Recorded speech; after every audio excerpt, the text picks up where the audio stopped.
In the untamed frontier of 1875, a small town called Redemption Creek harbored an extraordinary secret. Behind the weathered doors of its humble church, a gentle preacher named Thomas Clark delivered sermons of peace and salvation. But what his congregation didn't know was that their soft-spoken spiritual leader once had another name, another life, one where his trigger finger spoke louder than his prayers. Now, as a gang of ruthless outlaws threatens to tear apart the community he's sworn to protect, they're about to learn that sometimes the deadliest shot comes from the most unexpected direction. Before we jump back in, tell us where you're tuning in from, and if this story touches you, make sure you're subscribed, because tomorrow I've saved something extra special for you. The morning sun painted long shadows across Redemption Creeks. Main Street as Reverend Thomas Clark swept the wooden steps of his church. His weathered hands, marked with calluses that seemed unusual for a man of the cloth, moved methodically across the worn planks. At 62, his silver hair and kind blue eyes gave him the appearance of everyone's favorite grandfather, and the townsfolk often said his gentle smile could calm even the most troubled soul. The church bell rang 6 times, its clear ring echoing through the valley. Thomas paused his sweeping, looking up at the cross that crowned his modest house of worship. 20 years he'd served this community, 20 years of baptisms, weddings, and funerals. 20 years of trying to forget what came before. "Morning, Reverend," called out Mary Anderson, the town's school teacher, as she passed by with her basket of fresh bread. "Will we see you at the social after service tomorrow?" Thomas nodded, offering his characteristic warm smile. "Wouldn't miss it, Miss Anderson. I hear your apple pie might make an appearance." "You know me too well, Reverend," she laughed, continuing on her way to the schoolhouse.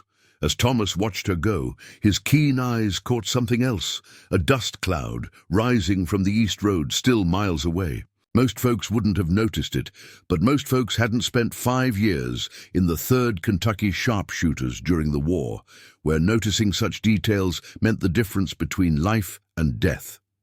Inside the church, Thomas moved with practiced efficiency, preparing for the morning prayer session. His small congregation gathered here each dawn, finding comfort in routine and fellowship. As he adjusted the candles on the altar, his fingers brushed against the small wooden box hidden beneath it. Inside lay a reminder of his past. A custom-made sight adjustment tool for a Whitworth rifle, a weapon so precise it could hit a target at 800 yards. He hadn't touched it in years, but he could never bring himself to throw it away. The morning prayers went as they always did, with familiar faces filling the pews. Old widow Sarah Matthews with her chronic cough, young Timothy Brooks, who'd recently lost his father to fever, and the Henderson family with their 5 children. Thomas knew them all, knew their struggles and their joys, their sins and their redemptions. After the service, as the congregation filed out, Deputy James Miller lingered behind. James was new to the position, barely 25, with an earnestness that reminded Thomas of himself at that age, before the war, before everything changed. "Reverend," James said, his voice low and troubled, "might I have a word?" Thomas gestured to a pew, and they sat together in the empty church. Sunlight filtered through the stained glass windows, casting colored shadows across their faces. "What's troubling you, son?" James twisted his hat in his hands. "There's a word from Silver Springs. The Hawkins gang hit the bank there yesterday. 3 dead, including the sheriff." Thomas felt something stir inside him, a familiar tension he'd long suppressed. The Hawkins gang had been moving north through the territory, leaving a trail of bloodshed and broken families. Their leader, Jacob Hawkins, was known for his particular brand of cruelty. He forced his victims to beg for mercy before killing them anyway. "How far is Silver Springs?" Thomas asked, though he already knew the answer. 30 miles east, James replied. "Sheriff thinks they might be heading this way. We're the next town with a proper bank." Thomas nodded slowly, his mind already calculating. Distances, angles, sightlines, old habits that never quite died. Have faith, deputy. The Lord protects his flock. But as James left, Thomas couldn't shake the weight settling on his shoulders. He walked to his small house behind the church, where he lived alone, save for his old mare, Grace, and a three-legged dog named Moses he'd found half dead on the road 5 years ago. Inside, Thomas lit a lamp and moved to his bedroom. Beneath, the floorboards under his bed, lay a locked chest he hadn't opened in 15 years. His hands trembled slightly as he retrieved the key from inside his Bible. Matthew 5:9, "Blessed are the peacemakers." The chest's hinges creaked as he opened it, revealing the tools of his former life. The Whitworth rifle lay in pieces, each component wrapped carefully in oiled cloth. Beside it, a leather-bound journal contained coordinates, wind calculations, and distances, the mathematics of death he'd once mastered. Thomas sat on his bed, holding the rifle's scope in his hands. In the lamplight, he could see his reflection in the polished glass. Not the gentle preacher of Redemption Creek, but Captain Thomas Ghost-Shot Clark of the 3rd Kentucky Sharpshooters, the man who could end a life from half a mile away. With a single bullet. The war had ended, but Thomas had continued serving his country afterward, working for the army to track down particularly dangerous outlaws. His skill with a rifle was legendary among a select few, but the violence had eaten at his soul until he couldn't bear it anymore. He'd found salvation in the scripture and built a new life here in Redemption Creek. A knock at his door startled him from his thoughts. Quickly securing the chest, Thomas moved to answer it. Sarah Matthews stood there, her grey hair wild from the rising wind. "Reverend," she wheezed, "riders coming in from the east. Mean-looking sorts. The sheriff sent me to warn you.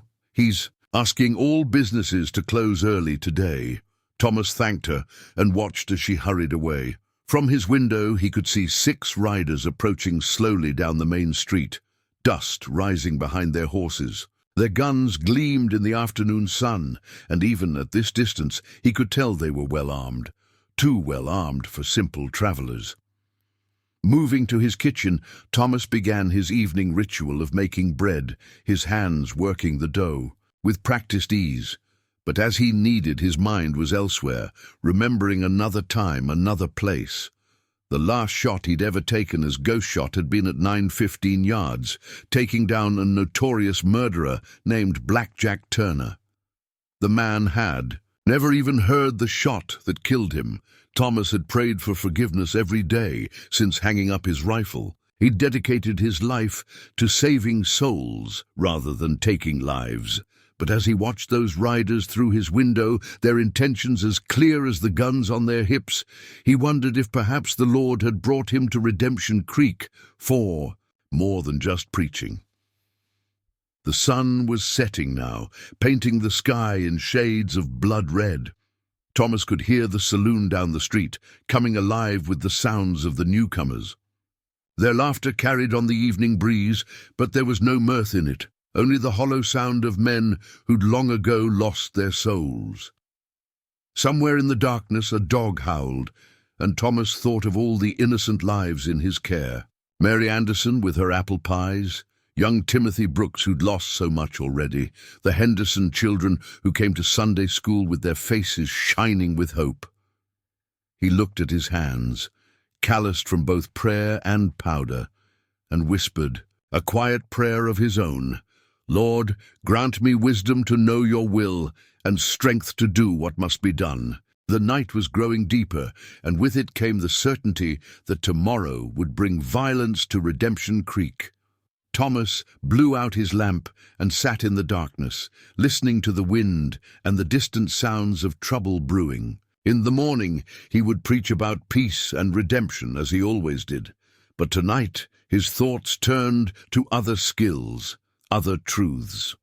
For 20 years, he'd been running from who he was, believing that faith alone could protect his flock. But perhaps, he thought, the Lord worked in mysterious ways. Perhaps sometimes he needed a shepherd who knew not just how to pray, but how to fight. As he sat in contemplation, memories of his training days flooded back. He remembered Sergeant McPherson, his mentor in the sharpshooter unit, teaching him the secrets that would make him legendary. "The rifle's just a tool, Clark," McPherson had said. "It's the man behind it that makes the difference. You've got to become one with the wind, the earth, even time itself." Those lessons had saved his life countless times, but none more so than during the infamous Canyon Ridge incident of '63.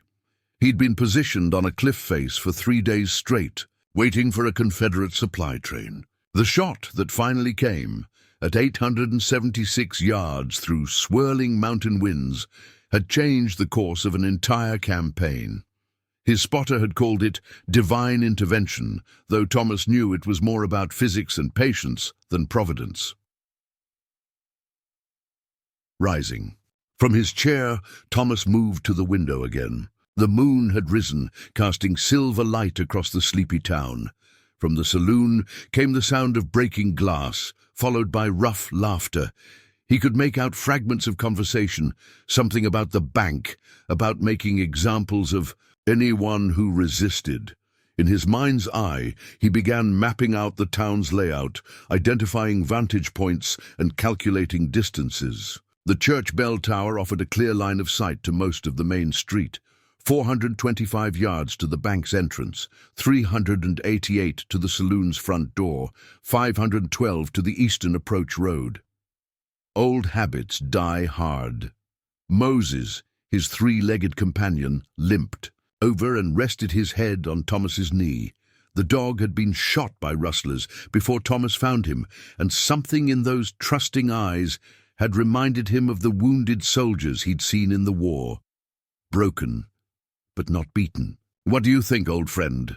Thomas whispered, scratching behind Moses's ears. "Can a man change his nature, or does the Lord sometimes call us to use our old skills in his service?" The dog's only response was a gentle thump of his tail against the wooden floor. Outside, the wind had picked up, carrying with it the scent of sage and desert dust.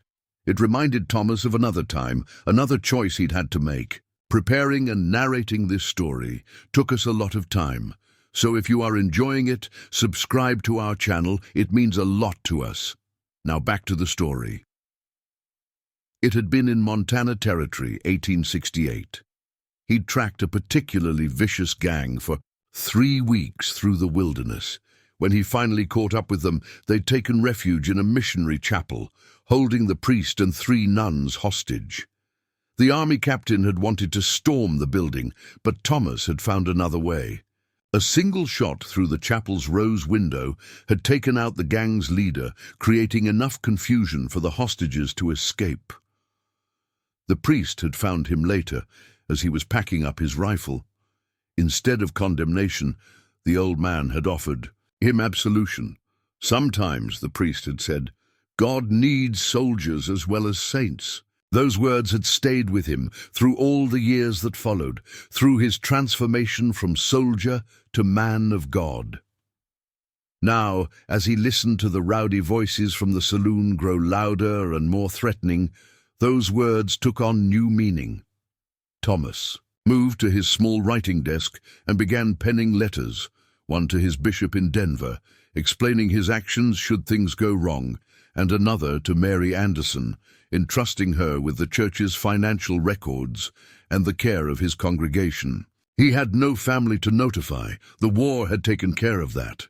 As he wrote, his mind drifted to his last mission before finding his calling. It had been a government contract, tracking down a murderer who'd escaped from Yuma prison. The man had killed 13 people, including 2 families with young children.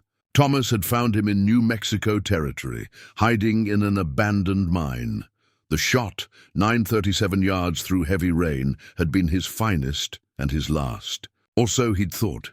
Finishing the letters, Thomas sealed them with wax and placed them in his Bible. Then he knelt beside his bed for his nightly prayers, adding a special petition for guidance, and, if it came to it, steady hands. In the distance, A coyote called out to the moon, its lonely cry echoing through the valley. Tomorrow would bring whatever the Lord had planned, but tonight Thomas Clark had one more task to complete. Moving silently, he retrieved the chest from beneath his floorboards once more. It was time to prepare, not just as a shepherd tending his flock, but as a warrior making ready for battle. After all, even David had been a warrior before he was a king, and sometimes the path to peace led through the valley of the shadow of death. Dawn broke over Redemption Creek with an angry red sky. Thomas had spent most of the night cleaning and reassembling his Whitworth rifle, each piece falling into place with familiar precision. His hands remembered what his mind had tried to forget: the smooth action of the bolt, the perfect balance of the barrel, the way the brass fittings caught the lamplight. The morning prayer service was smaller than usual. Word of the strangers in town had spread, and many families had chosen to stay home. Those who did attend sat close together, their whispered conversations falling silent as Thomas approached the pulpit. He'd chosen his text carefully, Ecclesiastes 3, "To everything there is a season, and a time to every purpose under heaven." As he preached about times of peace and times of war, his keen ears picked up the sound of horses outside. Through the church's windows, he could see 3 of the riders from yesterday, lounging against the hitching post, making a show of cleaning their weapons. Their leader, a tall man with a shock of red hair and a savage scar across his left cheek, smiled coldly at the parishioners as they hurried past after the service. "Mighty fine sermon, preacher," the red-haired man called out, his voice carrying a mocking edge. "Especially liked the part about turning the other cheek." Thomas descended the church steps slowly, his Bible held against his chest. Up close, he could read the signs of violence in the man's bearing, the way he favored his right side for a quick draw, the calculating look in his eyes as he measured distances and angles. This was Jacob Hawkins himself, though he hadn't introduced himself as such. "The Lord's house is open to all who seek his wisdom," Thomas replied mildly, noting how the other 2 men had spread out, trying to flank him. "Will you be joining us for Sunday service tomorrow?" Hawkins laughed, a sound like breaking glass. "Might do, preacher, might do. Depends on how generous your fine town proves to be." He pushed off from the hitching post, moving closer. "Speaking of generosity, I heard this church keeps a poor box for those in need." Behind Thomas, Moses growled low in his throat. The dog had emerged from the church, his 3-legged gait deceptively quick as he positioned himself between his master and the strangers. "The poor box was emptied yesterday," Thomas said. "The funds were distributed to Widow Matthews for her medicine, and the Brooks boy for his schooling." This wasn't strictly true. The money was safely hidden in the hollow space behind the altar, along with the church's other valuables. In his experience, men like Hawkins started small, testing for weakness before showing their true intentions. "Shame about that," Hawkins said, his hand resting casually on his gun belt. "Real shame. Boys and me, we've fallen on hard times. Ain't that right, fellows?" The other 2 men sniggered, their hands never far from their weapons. Thomas recognized their type, killers who'd lost any semblance of conscience, following a leader who fed their worst instincts. "There's honest work to be had in town," Thomas offered, though he knew they wouldn't be interested. "The lumber mill's always looking for strong backs." Hawkins moved closer still, until Thomas could smell the whiskey on his breath. "You calling us dishonest, preacher?" It was a familiar tactic, looking for any excuse to start trouble. Thomas had seen it countless times during the war, young hotheads trying to prove themselves by provoking a fight. But he was surprised to see it from someone of Hawkins's reputation. The man was playing with him like a cat with a mouse. "I would never presume to judge another man's heart," Thomas replied, maintaining his gentle demeanor. "That's the Lord's work." Just then, Deputy Miller appeared at the corner of the street, his hand resting nervously on his gun. He was too young to recognize the tension in the air for what it was, the prelude to violence. "Everything all right?" "Here, Reverend," James called out, walking toward them with the awkward swagger of youth trying to project authority. Thomas saw Hawkins' men exchange glances, saw the subtle shift in their posture. They were calculating odds, measuring the deputy's worth as a threat. The answer was clear in their lazy smiles. They didn't consider him one at all. "Just having a theological discussion with our visitors," Thomas said smoothly, stepping away from Hawkins and toward James, "about the nature of charity and honest labor." Hawkins watched this interaction with amused interest, like a man noting weaknesses for future reference. "That's right, Deputy. The good Reverend here was just explaining how all God's children deserve a chance at redemption." The way he said redemption made it sound like a curse. Thomas could see what was coming. These men would take the town apart piece by piece, starting with its spirit. They'd break down resistance through fear and violence until nothing was left but shells of buildings and broken people. "Indeed," Thomas said, his voice carrying clearly in the morning air. "And as I recall from Scripture, even Saul of Tarsus was struck blind before he saw the light." It was a subtle warning, couched in biblical terms. Thomas had noticed something about Hawkins' gun belt. It was tied low on the right, Mexican style, meant for dramatic, quick draws. But the wear patterns on the leather told a different story. The man was actually left-handed, the right side holster, a deliberate deception. In a real fight, he'd draw with his left from a hidden holster under his coat. Hawkins' eyes narrowed slightly, catching the edge in Thomas's words. For a moment, the mask of casual cruelty slipped, revealing something colder and more calculating beneath.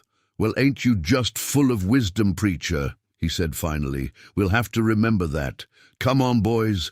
Let's see what other divine inspiration this town has to offer." As they swaggered away toward the saloon, Deputy Miller let out a breath he'd been holding. "Mean bunch, Reverend. Sheriff's worried they might be—" "The Hawkins gang," Thomas finished quietly.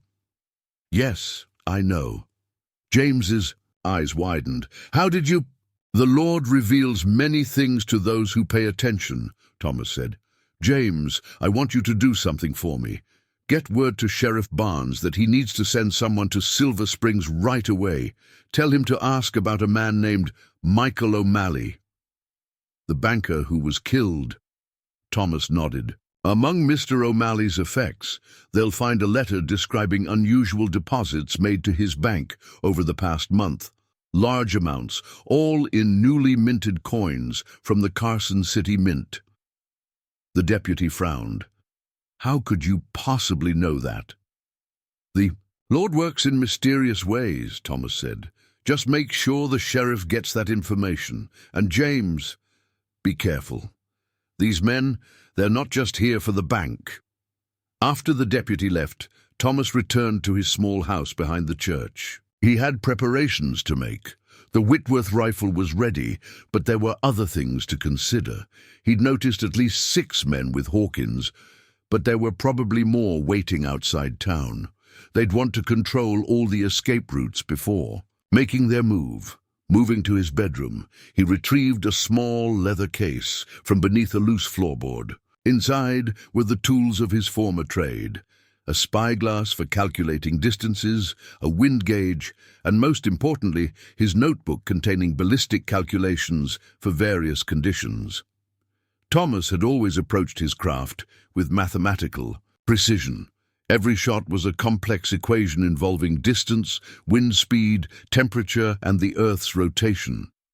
The Whitworth rifle was accurate at ranges that seemed impossible to most marksmen, but only in the hands of someone who understood these principles. He spent the afternoon making careful notes about distances and angles from various positions in town. The church tower offered the best vantage point, but it would be an obvious place to look for resistance. The livery stable had good sight lines to the bank, but poor coverage of the eastern approach. The best position, he finally decided, would be the abandoned mining office on the hill behind the church. From there, he could control most of the key points in town. As evening approached, Thomas heard the church door open and close. Mary Anderson's voice called out softly, "Reverend, are you here?" He found her in the nave, wringing her hands nervously. "I saw them watching the bank today," she said without preamble, "taking notes about the guards' schedules. And there are more of them now. I counted 10 different men." Thomas nodded. Mary was one of the sharpest minds in town, and she'd been a teacher long enough to recognize troublemakers sizing up a target. "Miss Anderson, I need you to do something important," he said. "Tomorrow after service, I want you to take the children on a nature walk. Take them far up the creek where the wild strawberries grow. Stay there until you hear the church bell ring 3 times. Mary's eyes widened with understanding. "You know something's going to happen." "The Lord provides warnings to those who listen," he said, "and sometimes he provides the means to protect his flock." Mary studied his face for a long moment, seeing something there she'd never noticed before. "Reverend, who were you before you came to Redemption Creek?" Thomas turned to the altar, his fingers tracing the carved wood. "We all have our past crosses to bear, Miss Anderson. What matters is how we use our experiences in service of others." After Mary left, Thomas spent the remaining daylight hours making final preparations. In his garden, beneath the rose bushes he'd planted in memory of his late wife Sarah, he buried a small cache of ammunition. Another he hid in the hollow of an old oak tree near the creek, and a third behind a loose brick in the church foundation. A skilled marksman never relied on just one position or one supply source. As he worked, he caught glimpses of Hawkins' men moving through town. They were systematic in their approach, noting the locations of the sheriff's office, the telegraph station, and the stable where fresh horses were kept. 2 new faces had appeared, lean, hard men with the distinctive rifle scars on their left shoulders that marked them as former cavalry sharpshooters. That worried Thomas. It meant Hawkins was expecting long-range resistance. Evening brought an unexpected visitor to his door. Sheriff Barnes himself, looking troubled and aged beyond his 50 years. "Got word back from Silver Springs," the sheriff said without preamble, as Thomas ushered him inside. "That letter you mentioned, it was right where you said it'd be. But how did you know?" Thomas poured them both cups of coffee before answering. "In my younger days, I worked with banks, tracking certain patterns. The Carson City mint marks are distinctive. They're using them to launder money from other robberies." The sheriff nodded slowly. "There's more. 2 weeks before the robbery, a man matching Hawkins's description was seen meeting with O'Malley. Some folks think the banker was in on it, that the robbery went wrong somehow. And now they need a new bank to work with." Thomas finished. "Has anyone approached the bank manager here?" "That's just it. 3 days ago, Mr. Phillips at the bank hired a new teller, young fellow, highly recommended, called himself James Tucker." Thomas felt a chill. Dark hair, slight limp in his right leg. The sheriff's eyes widened. "How did you—" "That would be Timothy Hawkins, Jacob's younger brother. He was wounded in a bank robbery in Kansas 2 years ago." Thomas took a sip of his coffee, remembering details from wanted posters he'd studied in another life. "They're more organized than I thought." "Reverend," the sheriff leaned forward, his voice low, "I've got 8 deputies, 2 of them green as spring grass. These men, they're killers, professional killers. I need to know, can you help us?" For a long moment, Thomas was silent, weighing his obligations as a man of God against his duty to protect the innocent. Finally, he stood and walked to his bedroom. When he returned, he was carrying his old spotter's logbook, May 12, 1863. He read aloud, "Target acquired at 876 yards, crosswind at 12 miles per hour, temperature 62 degrees, single shot confirmed kill, target Confederate Colonel James Barnes." The sheriff's face went pale. "My father, you were the one?" Thomas nodded. "He was leading a raid on a Union hospital train. hundreds of wounded. Men would have died. I took no pleasure in it, but it was necessary. Pa never talked about the war much, Sheriff Barnes said quietly, but he kept a journal. His last entry, he wrote about seeing an angel of death on the ridge above the canyon, said it taught him the price of cruelty. I'm not that man anymore, Thomas said, but the skills remain, and if these men mean to bring death to our town, they'll find that the Lord's justice can take many forms. The sheriff stood, adjusting his gun belt. I'll have my men ready, but Reverend, if you're going to help us, you should know everything. We found something else in O'Malley's effects. A telegram, dated 3 days before the robbery. It mentioned someone called the Ghost.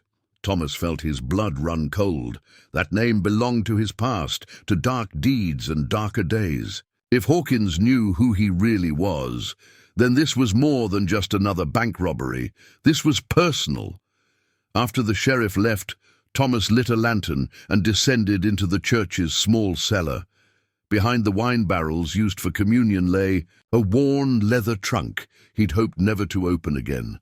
Inside was the grey duster he'd worn during his hunting days, treated with special oils to break up his silhouette at long range. Beneath it lay his old belt knife, its blade still sharp enough to shave with. As he handled these relics of his past, Thomas remembered the last time he'd worn them. It had been in Wyoming territory, tracking a gang that had massacred a family of settlers. He'd followed them for 2 weeks, moving like a ghost through the wilderness. When the end came, it was swift and terrible. The army had officially recorded it as an accident, 6 men killed by a mysterious fire in their camp. Now, as he prepared for what was to come, Thomas whispered a prayer, not for forgiveness this time, but for strength. The wolf was at his door, threatening his flock, and the shepherd needed to remember how to bite. Moses limped over, resting his greying muzzle on Thomas's knee. In the dog's eyes, he saw the same quiet understanding he'd seen in the eyes of his old spotter, John Bedford. Bedford had died covering his escape from that last mission, taking 3 bullets meant for him. His final words had been, "Make it count, Ghost, make it all count." Tomorrow, Thomas knew, would be a day of reckoning, not just for Hawkins and his men, but for his own soul. He would have to find a way to reconcile the man of peace he'd become with the killer he'd once been. But perhaps that was God's plan all along, to place a weapon of righteousness in the shepherd's hands, hidden until the moment of greatest need. Sunday dawned cold and clear, with a bitter wind sweeping down from the mountains. Thomas rose before the sun, spending an hour in prayer before donning his preacher's blacks. Beneath his collar, he wore a thin leather cord holding his old unit's insignia, a crossed rifle and Bible. He hadn't worn it in years, but today felt right. The church filled slowly for morning service. Thomas noted the absence of several familiar faces, families who'd wisely chosen to keep their distance. But others came who rarely attended, drawn by a mix of curiosity and concern about the strangers in town. From his pulpit, Thomas could see Hawkins and 3 of his men lounging in the back pew, their mocking smiles doing little to hide their predatory eyes. "Today's reading," Thomas announced, his voice carrying clearly through the hushed church, "comes from the book of Judges, chapter 3.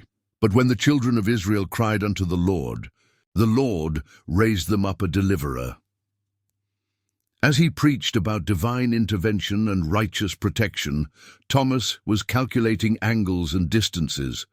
The morning sun through the stained glass windows would work to his advantage, creating blind spots and shadows. He'd positioned Moses near the side door, knowing the old dog's instincts for trouble were still sharp. Halfway through the sermon, Thomas noticed a subtle change in Hawkins's demeanor.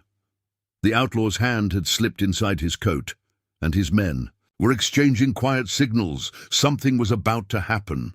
"And now," Thomas said, "let us pray for those who walk in darkness, that they might find their way to the light." As the congregation bowed their heads, Thomas saw Mary Anderson quietly leading the children toward the side door, just as they'd planned. but one of Hawkins' men was moving to intercept them, his hand resting on his gun. Thomas didn't hesitate. With a motion practiced countless times in his past life, he reached beneath the pulpit and withdrew a small derringer, a holdout weapon he'd hoped never to use. The sound of the hammer being cocked was barely audible over the murmured prayers. "Brother," Thomas called out, his voice still gentle but carrying an edge of steel, "I believe you're in the wrong pew." The man turned, surprise flickering across his face as he saw the small gun aimed at his chest. In the back, Hawkins and his other men had gone very still. "Just stretching my legs, preacher," the man said, trying to sound casual. "The Lord appreciates honesty," Thomas replied. "And honestly, you'll want to step away from those children." For a moment, the tension in the church could have been cut with a knife. Then Hawkins laughed, breaking the spell. "Stand down, Cole. Looks like the good reverend takes his shepherding seriously." Mary seized the opportunity to hustle the children out the side door. As they left, Thomas caught her eye and gave a slight nod. She would know what to do, get them to safety up at the creek, well away from what was coming. The rest of the service proceeded without incident, but the message had been sent. Thomas had shown his hand, at least partially, and Hawkins would be recalculating his plans. After the congregation dispersed, Deputy Miller lingered behind, his young face troubled. "Reverend, about that gun." "The Lord helps those who help themselves," Thomas said simply, securing the derringer back in its hidden compartment. "Though I prefer to rely on faith and wisdom when possible. Sheriff wants you to know. We found 2 more of them staying at the Widow Carson's boarding house. That makes 12 we know of." Thomas nodded. 12 men for a simple bank robbery was excessive. This confirmed his suspicions that they had larger plans. "Tell the sheriff to watch the telegraph office. They'll try to cut communication with Silver Springs before they make their move." As James left, Thomas heard horses approaching. Through the church window, he saw 3 riders coming in fast from the east, trailing dust. They reined up hard at the saloon, and one rushed inside to where Hawkins was drinking. Thomas didn't need to hear their conversation to know what it meant. Word about O'Malley's letter had reached them. Their timeline would be accelerated now. Moving, quickly but calmly, Thomas walked to his house and retrieved his spyglass. From his bedroom window, he could observe the saloon without being obvious about it. The activity inside had increased, men moving with purpose, checking weapons, sending furtive glances toward the bank. "They're coming, aren't they?" a voice said behind him. Thomas turned to find Widow Matthews standing in his doorway, her grey hair wild as ever, but her eyes sharp and clear. "Yes," he replied simply. "You should leave town for a few days, Sarah. Visit your sister in Cedar Ridge." She shook her head stubbornly. "My Herbert's buried here. I won't run from our home, but I came to tell you. I saw something strange this morning. 2 men carrying heavy crates into the abandoned assayer's office. Crates that clinked like bottles, but they weren't drinking from them." Thomas felt his pulse quicken. The assayer's office overlooked the bank from the west, a perfect position for covering fire, and if those crates contained what he suspected...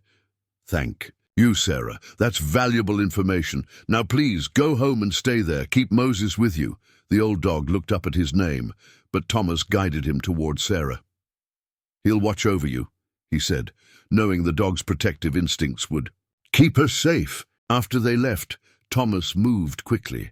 From beneath his floorboards, he retrieved not the Whitworth rifle, but something smaller, a Spencer carbine, easier to conceal and quicker to load. He'd need mobility more than long-range accuracy for what he was planning.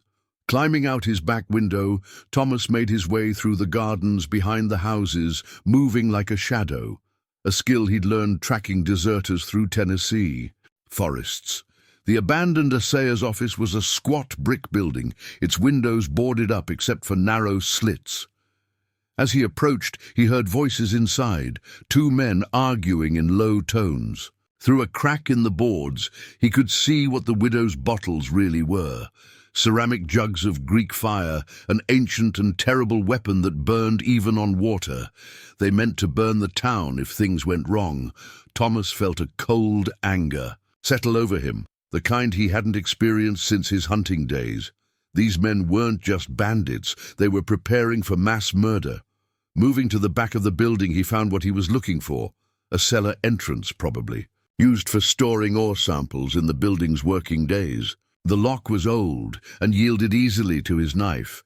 Inside, the cellar was dark and smelled of mold. Thomas moved silently up the stairs, hearing the floorboards creak above as the men moved around. Their conversation became clearer. "Boss wants it done before sunset," one was saying. "When the bank closes, we hit it hard and fast." "What about the preacher?" the other asked. "Something ain't right about him. The way he handled coal this morning. Boss says he ain't what he seems. Says he might be." The man never finished his sentence. Thomas had reached the top of the stairs, and with 2 swift motions, he threw open the door and fired Spencer twice. The carbine's report was deafening in the enclosed space, but both shots found their marks. As the echo faded, Thomas quickly checked the bodies. Neither man was Hawkins' core group. These were just hired guns, expendable muscle.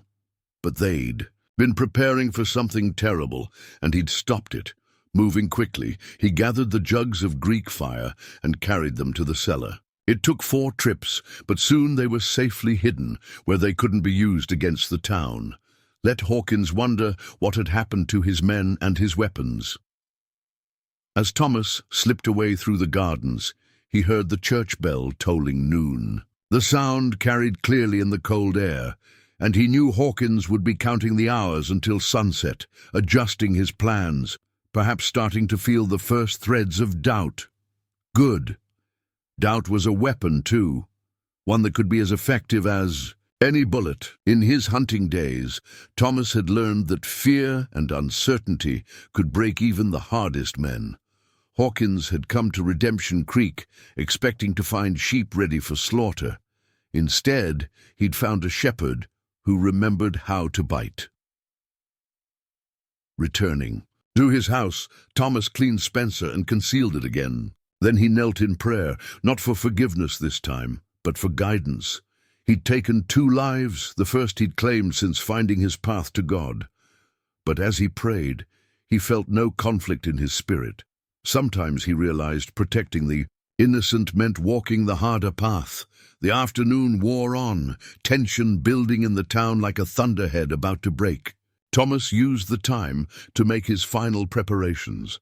He cached ammunition in strategic locations, arranged signals with Deputy Miller, and sent coded messages to trusted members of his congregation. As the sun began its descent toward the mountains, Thomas stood in his church, looking up at the crucified Christ above his altar. "Lord," he whispered, "if this be your will, grant me the strength to see it through. And if I must walk through the valley of death once more, let it be in defense of your children." Outside, he could hear Hawkins' men gathering at the saloon, making ready for whatever they had planned. But they'd lost their Greek fire. 2 of their men were missing, and their leader was discovering that his simple plan had developed complications. Thomas allowed himself a small smile. The hunt was on, but this time he wasn't just a ghost in the shadows. He was a shepherd protecting his flock. And before this night was over, the wolves would learn why that made him even more dangerous. The afternoon sun cast long shadows across Redemption Creek as Thomas made his way to the sheriff's office. He'd changed into his old duster, its weather-beaten leather bringing back memories of long nights on the trail. The weight of the Spencer carbine hidden beneath it was familiar, almost comforting. Sheriff Barnes was waiting with Deputy Miller and his most experienced man, Tom Hawthorne. The worry lines on their faces deepened as Thomas laid out what he'd discovered at the assayer's office. "Greek fire," Hawthorne whistled low. "That's military-grade stuff. Where'd they get that?" "Fort Richardson," Thomas replied, his voice grim. "There was a theft there 3 months ago.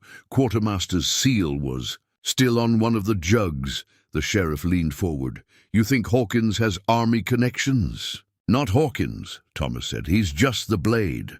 Someone else is the hand holding it. He paused, choosing his next words carefully. During the war, I worked with a unit that specialized in difficult problems. We used Greek fire once in 64. Only 3 men knew how to make it properly. One's dead, one's in Yuma prison, and the third? The third, James prompted. Colonel Marcus Blackwood. He was our commander. After the war, he went into banking. Last I heard, he was working with the Carson City Mint. Understanding dawned on the sheriff's face. The same mint that's been laundering money through these bank robberies. Thomas nodded. This isn't just about robbing banks. They're building a network, using the stolen money to set up legitimate businesses. But they need to eliminate anyone who might expose them. Like O'Malley in Silver Springs, Deputy Miller added. And our bank manager, Phillips, the sheriff said. He's been asking questions about those new accounts young Tucker set up.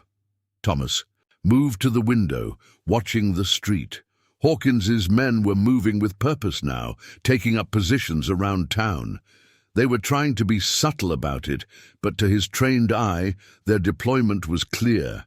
They were preparing for a siege. There's something else, Thomas said quietly. When I was tracking deserters after the war, I caught wind of a group calling themselves the Ghost Hunters. They specialized in finding people who'd disappeared, people like me who'd left their old lives behind. The sheriff's eyes narrowed. You think they found you? I think Blackwood never stopped looking. He knew too many of his secrets were still out there, walking around in other men's skins. Thomas turned back to face them. Hawkins isn't just here for the bank. He's here to flush out a ghost. A commotion outside drew their attention. Through the window, they could see Timothy Hawkins, still playing his role as James Tucker, the bank teller, hurrying toward the saloon. His limp was more pronounced now, his face pale with urgency. Something spooked them, Hawthorne observed. The missing Greek fire, Thomas said. And they're 2 dead men. They'll have to move soon before dark. They can't risk giving me another night to prepare. The words slipped out before he could catch. Them, giving me another night, not giving us. The others noticed, their expressions changing as they realized just how much experience he had in these matters. Reverend, James said hesitantly, just who were you? Really? Thomas was saved from answering by the arrival of Mary Anderson slipping in through the back door. Her face was flushed from running. They're watching the school, she said without preamble. 2 men. They've been asking the children questions about their parents, about who works at the bank. Thomas felt a cold anger settle in his chest. Using children to gather intelligence, it was a tactic he'd seen before, in darker times. Miss Anderson, he said, I need you to do something important. Go back to the school. Tell the children. A story. Something about a brave sheriff who caught some bad men, but make sure to mention that he had help from someone hiding in the church tower. Mary's quick mind grasped his intention.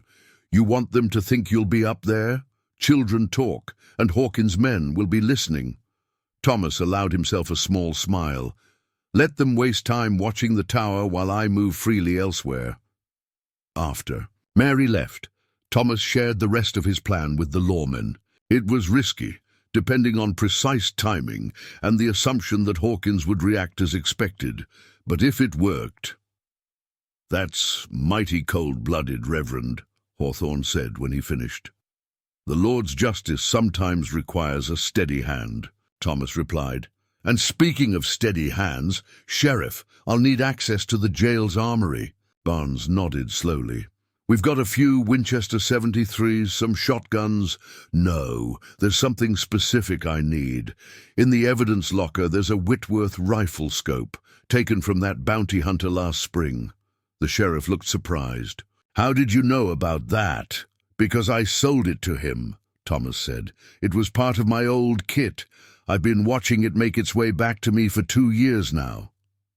While Barnes retrieved the scope, Thomas found himself remembering the last time. He'd used his Whitworth at its full range. It had been in Montana Territory, taking down a renegade army captain who turned to raiding homesteads. The shot had been at just over 900 yards with a tricky crosswind. He'd waited 3 hours for the perfect moment, timing his shot between heartbeats. The scope, when Barnes brought it, was exactly as Thomas remembered. German glass, brass fittings, worn smooth from years of use. His initials were still faintly visible on the mounting ring, carved there by a younger man who'd believed in absolute certainty. "Deputy," he said to James, "I need you to spread some information. Let it be known that the bank is moving all its cash to the express office tonight. Say you heard it from Phillips himself." "But that's not true," James protested. "Truth is a weapon, son. Sometimes the best way to use it is to aim it where your enemy expects to find it." As the deputy left, Thomas began making calculations in his notebook. Distance from the mining office to the bank, 425 yards. From the church tower to the express office, 388 yards. From the livery stable to the saloon, 512 yards. Each location carefully measured, each angle considered. Sheriff Barnes watched him work, a dawning recognition in his eyes. "I've heard stories," he said finally, "about a marksman in the war who could hit targets other men couldn't even see. They called him—" "Names don't matter," Thomas cut him off. "What matters is stopping what's coming. These men, they're not just here to rob the bank. They're here to burn our town, kill our people, and make an example that will be remembered." The sheriff was quiet for a long moment. "How many?" he asked finally. "How many? How many men have you killed? With that rifle of yours?" Thomas looked up from his calculations, his eyes distant, enough to know that each one weighs on the soul, enough to understand that sometimes taking a life is the only way to save many others. The afternoon was wearing on, the shadows lengthening across the street. In the saloon, Hawkins and his men would be making their final preparations, believing they had the upper hand. They thought they were hunting a ghost from the past, a legend grown weak with age and piety. What they didn't understand was that Thomas hadn't abandoned his old skills when he found his faith. He'd simply given them a higher purpose.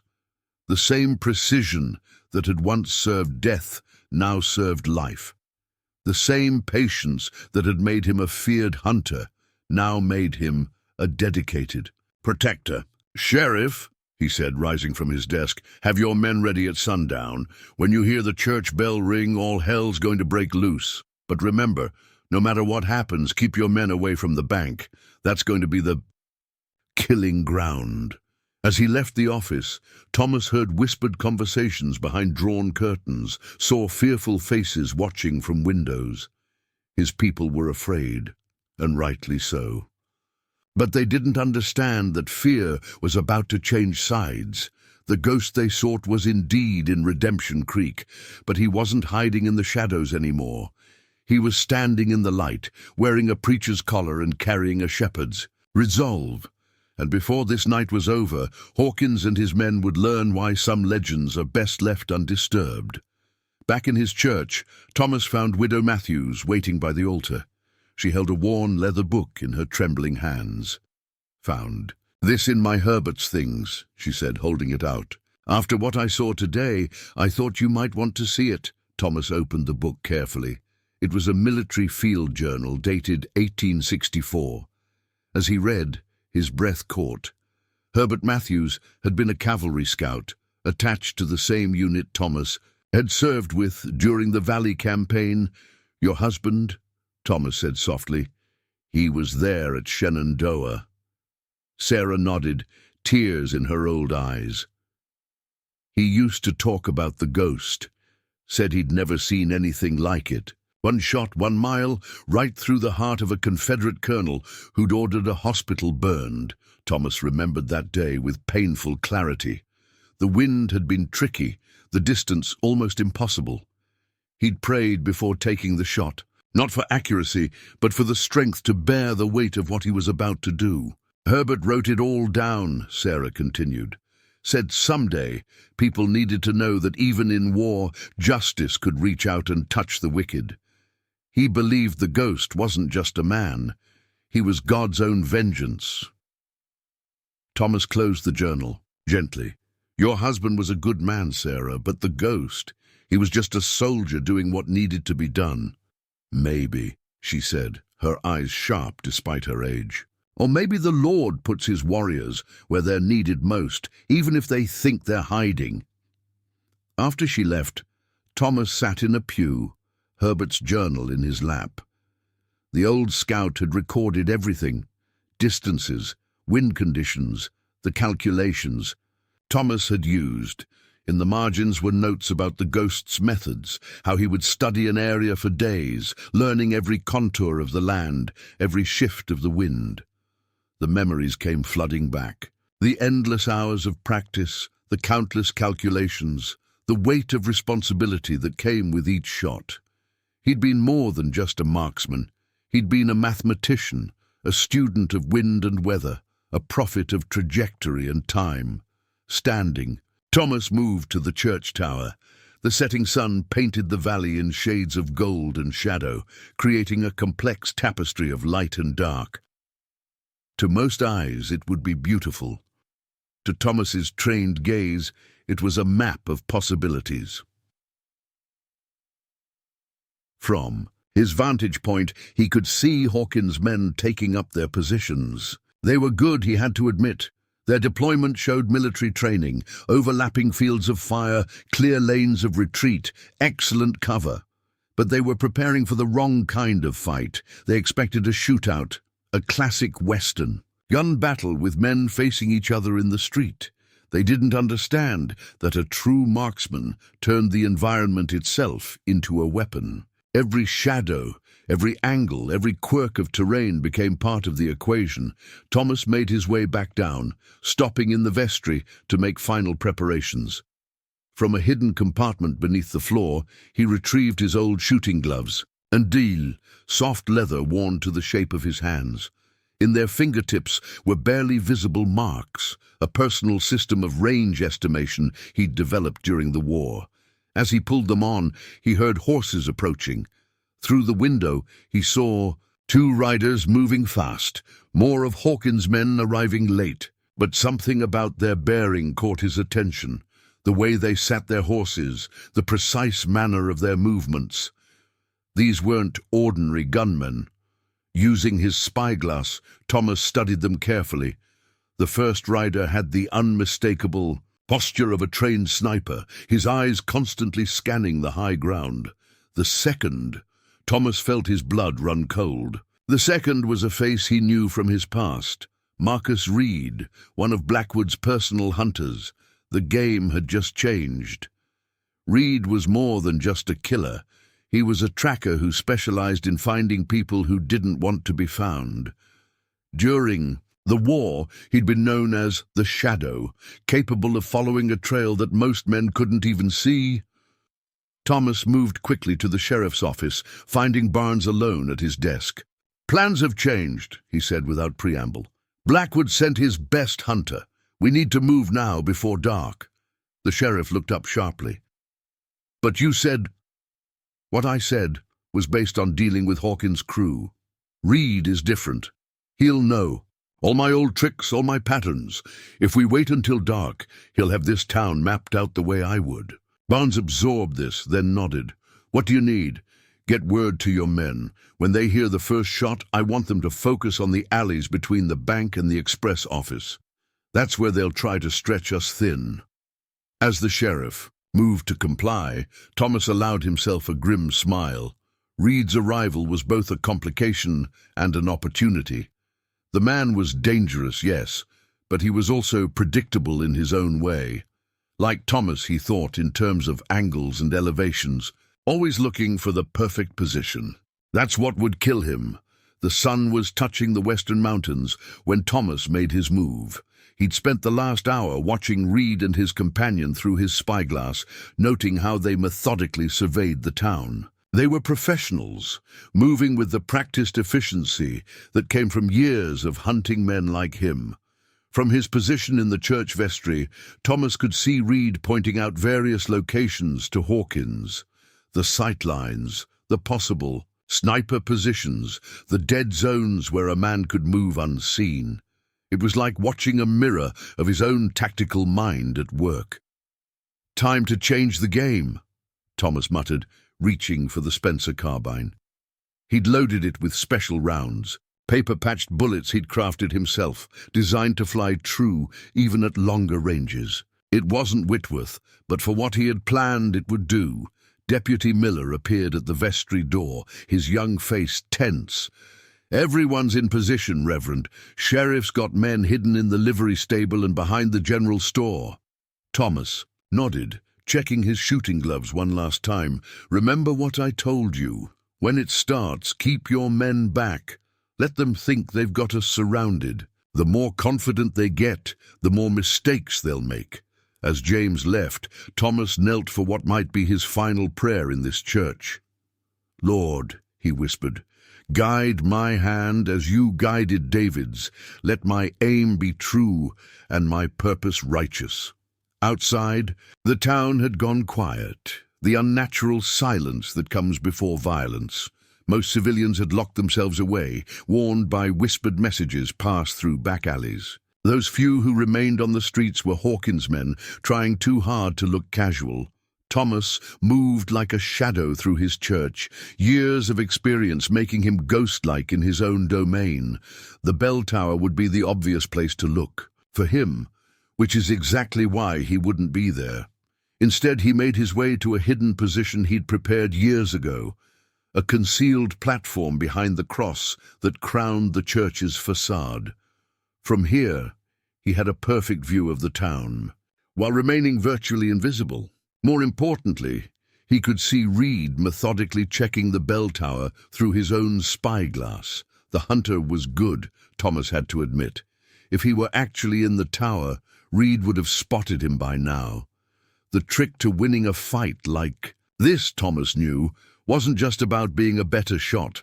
It was about understanding how your opponent thought, about being 3 moves ahead in a game where every move could be fatal. Reed would be expecting him to take the high ground, to try. For long-range shots from concealment, it's what Thomas would have done in his ghost shot days. But 20 years of preaching had taught him something about the power of surprise, about how sometimes the best way to catch a wolf was to let him think the shepherd was weak. Thomas watched through his scope as Hawkins gathered his men in the saloon. Through the windows, he could see them checking weapons, distributing ammunition. Timothy Hawkins, still maintaining his cover as James Tucker, was drawing something on a piece of paper, probably a map of the bank's layout. Reed and his companion took up positions on either side of the street, their rifles hidden but ready. They were setting up a kill zone, preparing for the moment when the townsfolk would panic and run. "Like hunting deer," Thomas remembered Reed saying once during the war. "Spook them and they all run the same way." But this time, the deer were ready. This time, the hunter was about to become the hunted. Thomas took a moment to run through his mental calculations. Distance to Reed's position, 183 yards. Wind, light from the northwest, maybe 3 miles per hour. Temperature dropping as evening approached, which meant the air was getting denser. He adjusted his aim slightly to compensate. In the street below, he saw Mary Anderson walking purposefully toward the bank, a basket over her arm. Right on time. She was playing her part perfectly, the concerned teacher checking on one of her students' fathers who worked at the bank. Reed's attention shifted to her, just as Thomas knew it would. A woman walking alone would draw his eye, make him consider her as either a potential hostage or a threat to their plan. That moment of distraction was all Thomas needed. The Spencer carbine cracked once, the sound echoing off the buildings. Reed's companion dropped without a sound, the bullet finding the space between his collar and jaw with surgical precision. Before anyone could react, Thomas fired again, this time at the hitching post next to Reed. The second shot wasn't meant to kill. It was meant to send a message. The bullet splintered the wood, exactly where Reed's hand had been reaching for his rifle. A deliberate miss, but one that proved Thomas could have killed him if he'd wanted to. Chaos erupted in the street. Hawkins' men scrambled for cover, their practiced positions forgotten in the face of an unseen threat. Reed, however, stood his ground, a cold smile spreading across his face as he looked not at the bell tower, but directly at the church facade. "Not bad, Ghost," he called out, his voice carrying clearly in the evening air. "Still got that old touch, but you're not the only one who's learned new tricks." As if on cue, shots rang out from 3 different positions, sniper positions, that Thomas hadn't accounted for. Bullets chipped stone around his hiding place, forcing him to pull back. Thomas smiled grimly. Reed had indeed learned. He'd set up his own shooters beforehand, knowing that Thomas would be watching him and his companion. It was exactly what Thomas would have done. But Reed had forgotten something crucial about his old quarry. The Ghost had never worked alone. Right. On schedule, the church bell began to toll. Not the normal call to prayer, but a complex pattern that Thomas had arranged with the widow Matthews. 3 quick rings, 2 slow, 3 quick again. To most ears it would sound random, but to Hawkins' men it would sound like signals being passed. They would waste precious time trying to decipher a code that didn't exist, looking for threats that weren't there. Meanwhile, Thomas was already moving, using the confusion to slip down from his perch and into the church proper. He'd laid out his route carefully, through the vestry into the tunnel that connected the church to the old mission storage cellar, and from there to a position behind the bank. As he moved, he could hear more shooting above. Reed's men were focusing their fire on where they thought he was, not where he was going. It was an old lesson from his hunting days. Let your enemy think they have you cornered, then strike from an unexpected direction. In the tunnel, Thomas paused to check. His weapons. Spencer had served its purpose, announcing his presence and creating confusion. Now it was time for Whitworth. He'd hidden it here earlier, wrapped in waxed cloth and ready for the real work to come. The familiar weight of the rifle in his hands brought back memories of 100 other fights, 100 other moments when life and death balanced on the edge of a trigger, but this time was different. This time he wasn't fighting for a government or a cause. He was fighting for his home, his people, his flock. Above, he could hear feet pounding on wooden sidewalks, men shouting orders and counter-orders. Reed would be reorganizing his forces now, adapting to the fact that his quarry was more dangerous than expected. Good. Let them adapt.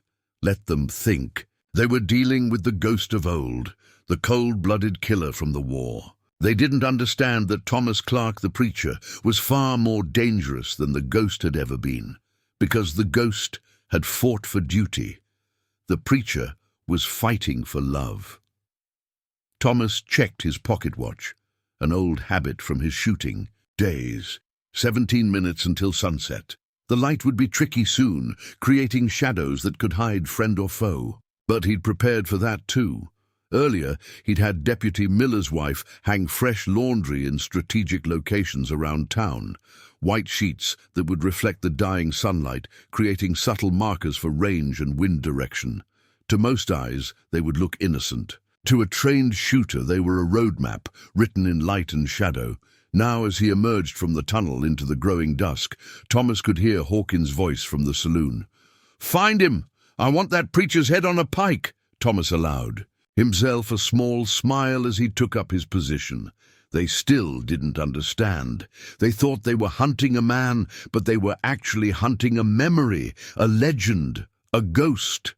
And ghosts, as they were about to learn, could be very dangerous. Indeed, the sound of breaking glass drew Thomas's attention to the bank. Through his scope, he could see Timothy Hawkins, still playing his role as James Tucker, letting 2 men in through a back window.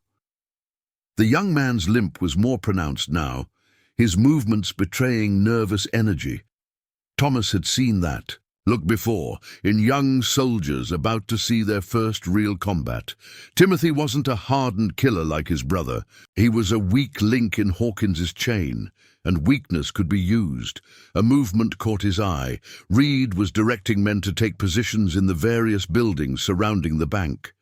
They were establishing a perimeter, but making a crucial mistake. Their positions assumed Thomas would try to stop the robbery itself. They didn't realize he was playing a longer game.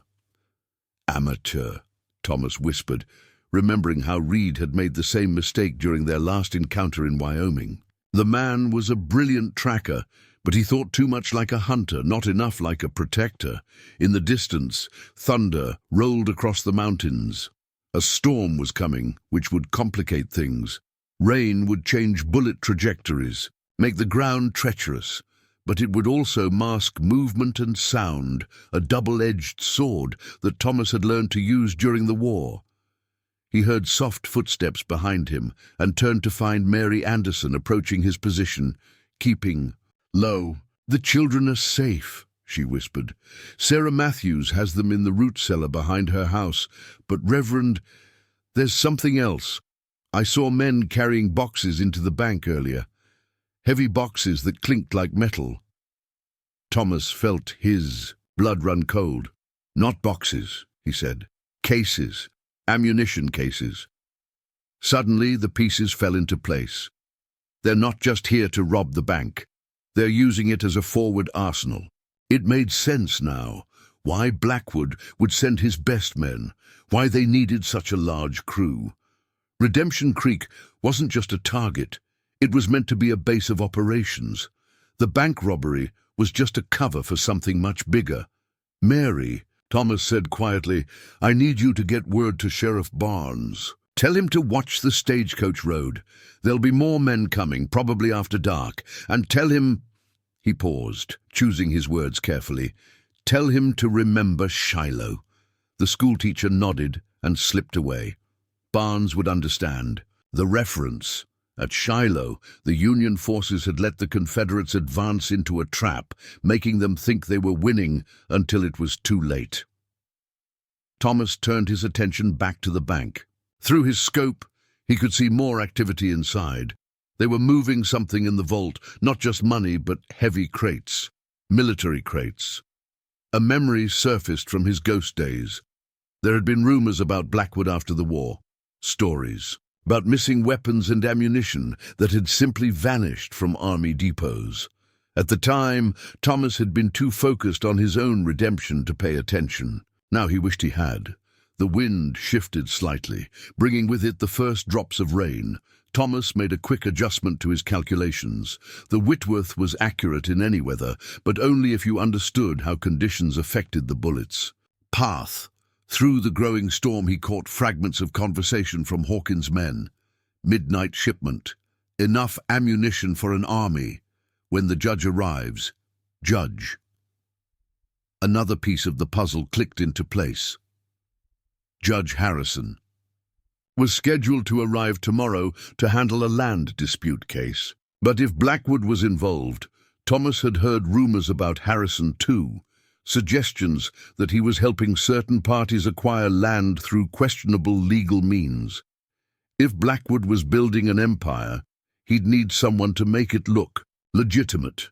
A flash of lightning illuminated the street, and in that instant, Thomas saw everything with crystal clarity. Reed's position in the gunsmith's shop, Hawkins pacing in the saloon, Timothy's nervous movements in the bank.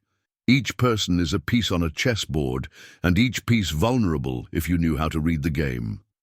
The rain was falling steadily now, drumming on the wooden planks of the sidewalk. In the growing darkness, Thomas could see lanterns being lit inside the bank. They were making another mistake, backlighting themselves, making perfect targets for anyone who knew how to use the darkness. "The Lord works in mysterious ways," Thomas whispered, allowing himself a grim smile. The storm wasn't a complication, it was a gift. In the rain and darkness, his years of experience would count for more than Reed's teamwork or Hawkins's brute force. He checked his pocket watch again. 15 minutes until the next phase of his plan. 15 minutes to make sure every piece was in position. 15 minutes to pray for the souls he would send to judgment this night.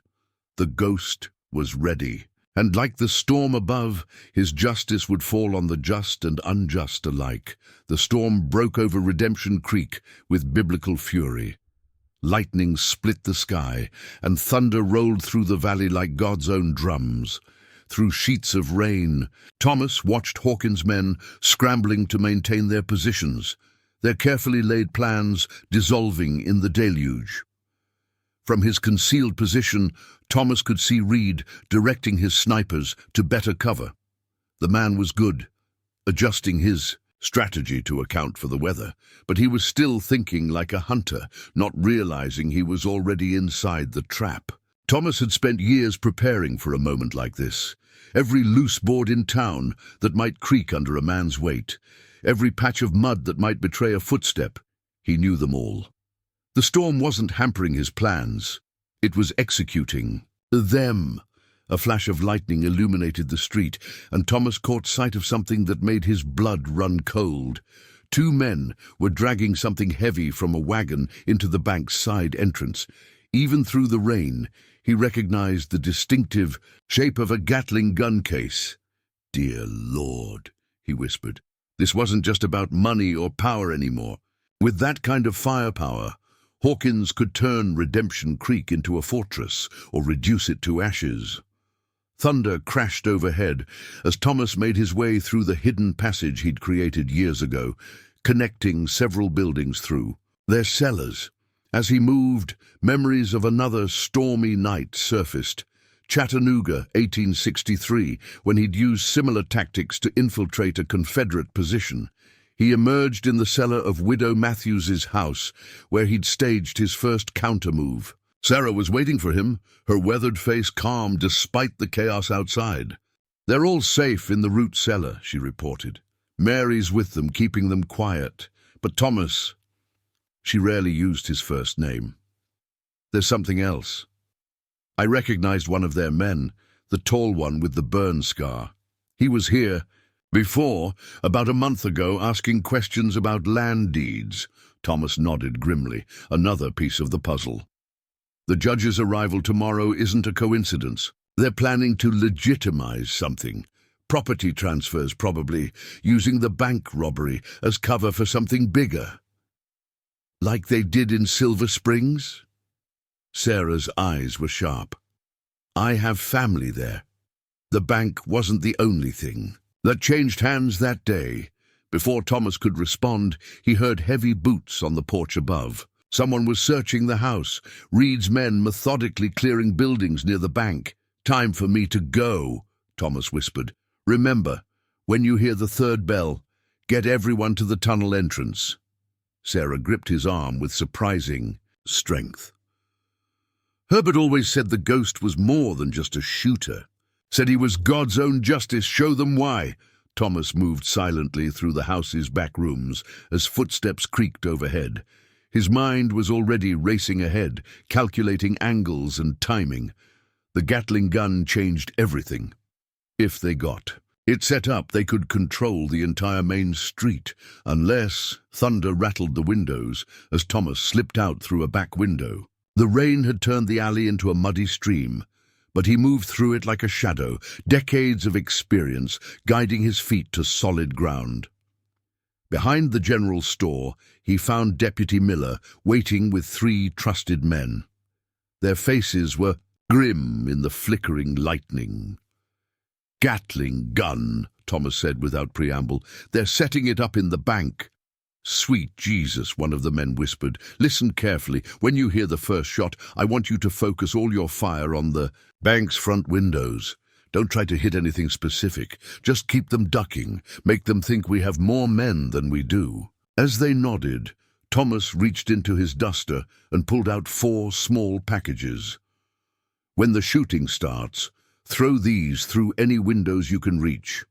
They're special packets I prepared. Black powder mixed with red pepper.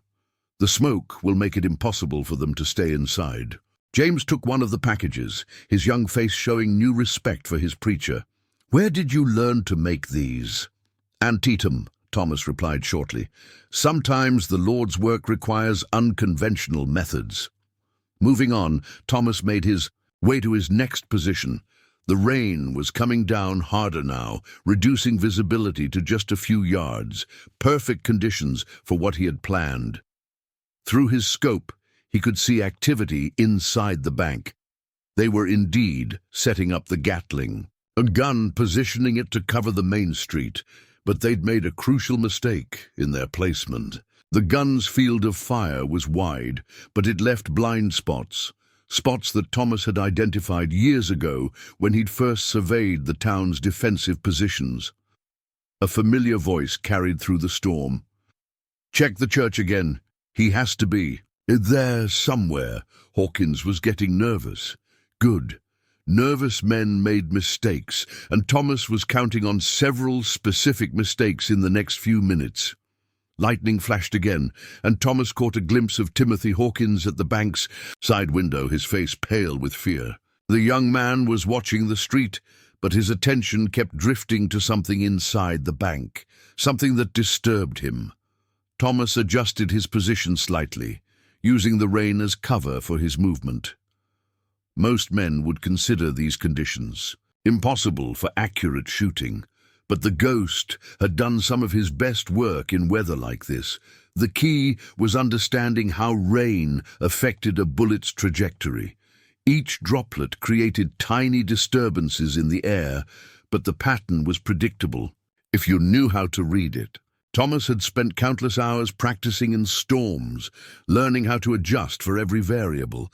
Inside the bank, he could see men moving heavy crates, military crates, like the ones he'd seen go missing from army depots after the war. Blackwood's operation was bigger than anyone had suspected.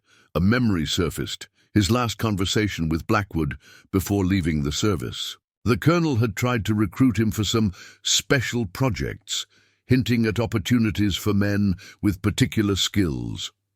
Thomas had refused, choosing instead to seek redemption in the church. Now he wondered how many others had accepted Blackwood's offer. How many skilled killers had traded their souls for gold? The church bell began to toll again, Sarah's signal that everyone was safely in position. Thomas allowed himself a small smile.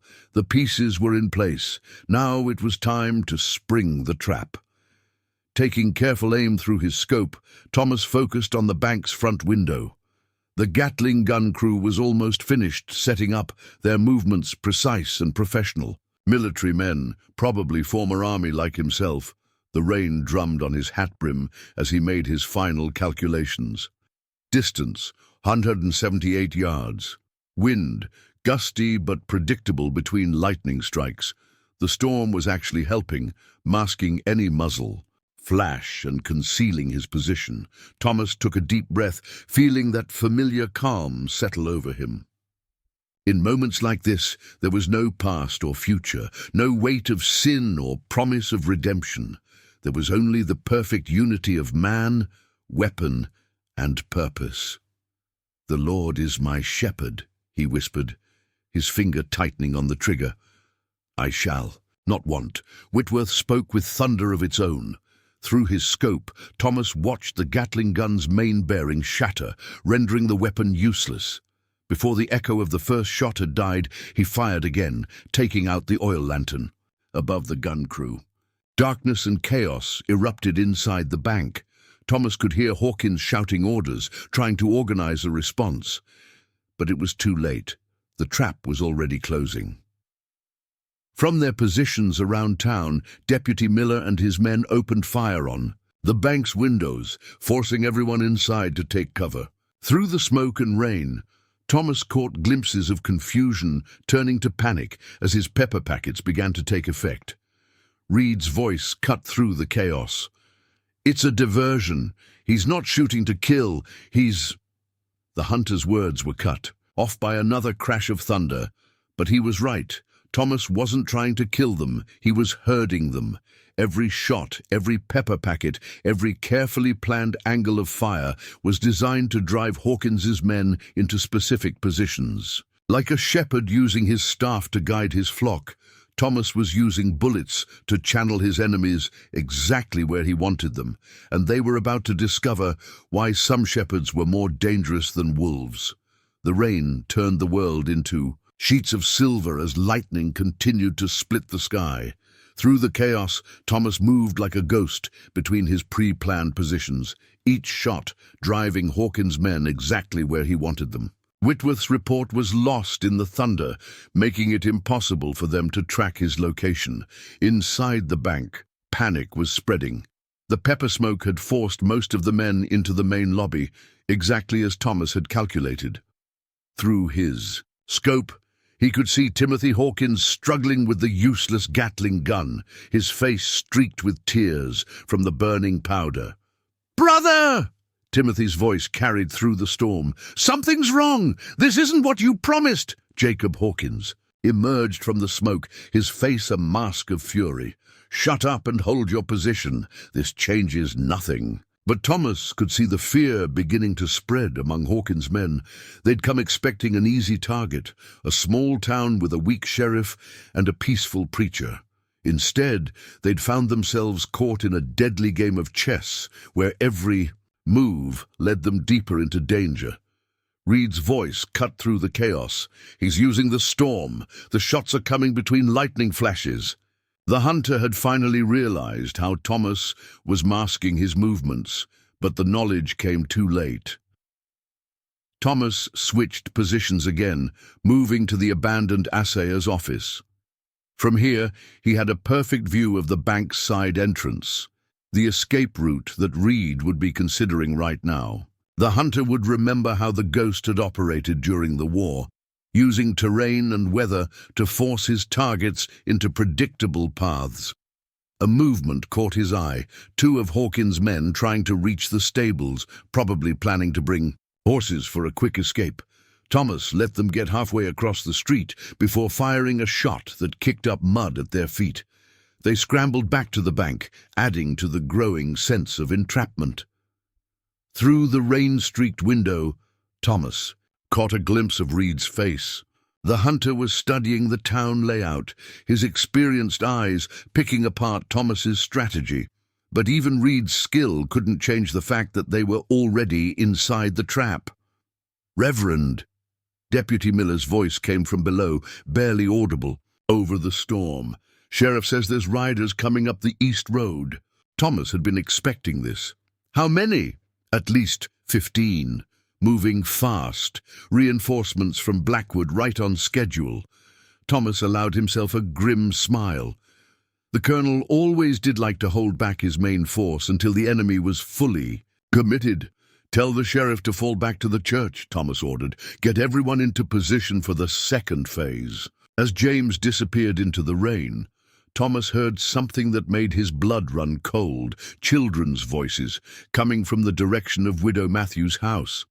Someone was moving through the storm, heading straight for the root cellar. Through his scope, Thomas spotted 3 men approaching Sarah's property. They moved with military precision, checking corners and staying low. More of Blackwood's professionals, not Hawkins' common thugs. Thunder crashed overhead as Thomas made his decision. The children were part of his flock, and no shepherd could abandon his lambs. But moving to protect them would mean losing control of the bank situation, unless... Thomas reached into his duster and withdrew a small metal cylinder, another relic from his war days. A magnesium flare designed to illuminate battlefields. He'd been saving it for an emergency, and this qualified. Taking careful aim, he launched the flare through one of the bank's broken windows. The magnesium ignited with a brilliant white glare, temporarily blinding everyone inside. In the confusion, Thomas heard Hawkins shouting curses as men stumbled over each other. The distraction wouldn't last long, but it would have to be enough. Thomas moved quickly through the rain, using the storm's fury as cover.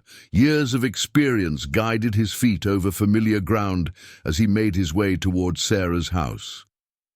He found the first man at the corner of Sarah's garden. The professional never heard the whisper of Thomas's knife or felt the hand that lowered his body silently into the mud. The second man died just as quietly, a testament to skills Thomas had hoped never to use again. The third man was smarter, or luckier. He managed to get off a shot that grazed Thomas's arm before Whitworth ended his threat permanently. The sound of the gunshot was lost in the thunder, but Thomas knew Reed would recognize its distinctive report. Sure enough, he heard the hunter's voice carrying through the storm. "The children! He's protecting the children! Circle around behind!" Thomas didn't wait to hear more. He slipped into Sarah's cellar entrance, finding Mary Anderson standing guard with an old shotgun, while Sarah kept the children quiet in the root cellar beyond. 3 men, Thomas reported quietly. "They won't be reporting back, but there'll be more coming." Mary's hands were steady on the shotgun. "The tunnel's ready. We can start moving them now." Thomas nodded. The tunnel was another of his preparations, a narrow passage leading from the root cellar to the church basement, originally built by Chinese miners during the Silver Rush. He'd maintained it in secret, knowing a day might come when his people needed an escape route. "Take them through in small groups," he instructed. "Keep them quiet and move only between thunderclaps. Sarah knows the signals.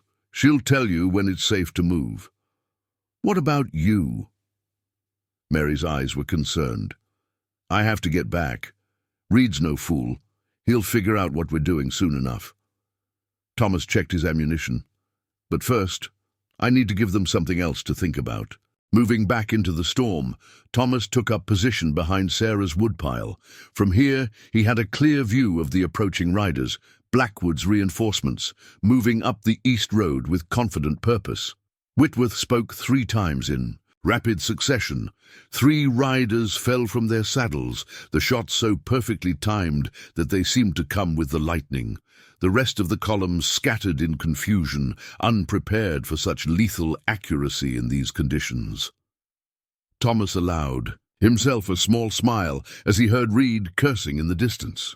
The hunter would recognize the technique, the ghost's signature of taking multiple targets in such quick succession that it seemed like simultaneous shots. But even as he created this new distraction, Thomas's mind was racing ahead. Reed would soon realize that the shots that dropped his men had come from a different position than the ones at the bank. He would understand that the ghost was mobile, using multiple firing positions to create the illusion of multiple shooters. This was the dangerous part of Thomas's plan. To protect the children, he'd had to reveal more of his capabilities than he'd intended. Reed was clever enough to start putting the pieces together to understand that the ghost hadn't lost any of his skill in the past 20 years. Lightning flashed again, illuminating the chaos in the street. Through the rain, Thomas could see Reed directing men to take up new positions, trying to establish a perimeter that would trap the ghost between hammer and anvil. But Reed didn't understand what 2 decades of living in Redemption Creek had given Thomas. This wasn't just a battlefield to him. It was his home, his parish, his responsibility before God. Every raindrops that fell, every shadow that moved, every whisper of wind through the buildings was part of a place he knew as intimately as his own heart. More importantly, Reed didn't understand what Thomas had learned in 20 years of preaching. The ghost had been a killer, moving like death through the darkness. But Thomas Clark was a shepherd, and a shepherd did more than just kill wolves.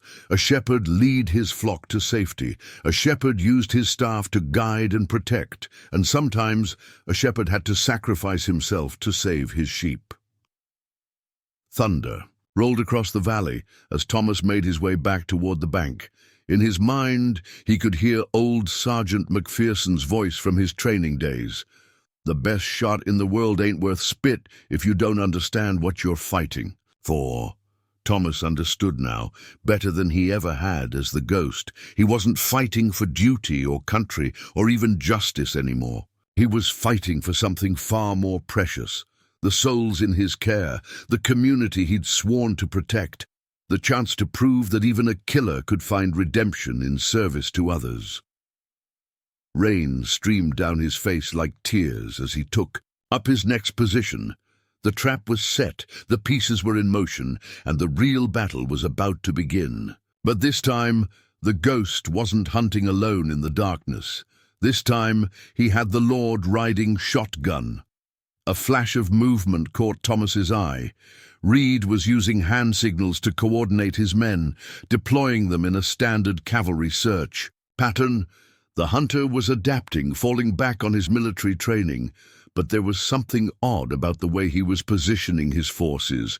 Then Thomas understood. Reed wasn't just trying to trap him, he was trying to force him toward a specific location. The realization hit him like a physical blow. They knew about the tunnel. Moving as quickly as stealth would allow, Thomas made his way back through the rain to the church basement. He found Sheriff Barnes there, helping guide small groups of children through the passage. "Change of plans," Thomas said tersely. "They know about the tunnel. Probably have men waiting at the other end." Barnes's face went pale. "How many got through already?" 4 groups. Sarah would have stopped them before the exit if she spotted trouble. Thomas quickly calculated options. "We need a new route. The mining shaft behind the livery stable collapsed last spring." Barnes finished. "No." Thomas allowed himself a small smile. "That's what I wanted everyone to think. I had it shored up secretly. Been maintaining it for just this kind of situation." The sheriff's eyes widened with understanding. "All these years you've been preparing. A shepherd has to think ahead." Thomas checked his ammunition. "Get word to Sarah. Tell her to redirect the remaining groups to the livery stable. There's a marked beam in the back stall, 3 crosses carved into the wood. The entrance is behind it." As Barnes moved to comply, Thomas heard something that made his blood run cold. The distinctive sound of multiple rifles being cocked coming from above. "Down!" he shouted, shoving the sheriff aside as bullets splintered the wooden floor above them. Someone had gotten into the church proper. Thomas's return fire was instant and precise. 2 shots through the floorboards, guided by sound and memory. The dying screams told him both had found their marks. "How did they get past your lookouts?" Barnes asked, checking his own weapon. "They didn't." Thomas's voice was grim. "They were already here, probably hiding in the bell tower since before." The service. He'd underestimated Reed's thoroughness. The hunter had planted men in advance, waiting for the right moment. More shots came from outside, Deputy Miller and his men engaging targets in the street. Through the basement's narrow windows, Thomas could see flashes of gunfire, reflecting off the rain. "They're trying to box us in," Barnes realized. "No." Thomas was already moving toward the back of the basement. "They're trying to keep us busy while they spring their real trap." He turned to the sheriff. "Get those children to safety. I'm going to show Reed why you don't hunt a ghost in his own haunting ground." Before Barnes could respond, Thomas was gone, moving through a concealed door behind the coal bin. This passage wasn't on any plans and wasn't part of his known preparations. He'd built it himself, working nights over several years, creating a network that let him move unseen through his town. As he emerged in the sheltered space behind the church, Thomas heard Reed's voice carried on the wind. "Check the crypts. He's got to have more tunnels." The hunter was getting desperate, his calm professionalism cracking under the strain of facing an opponent who seemed to be everywhere and nowhere.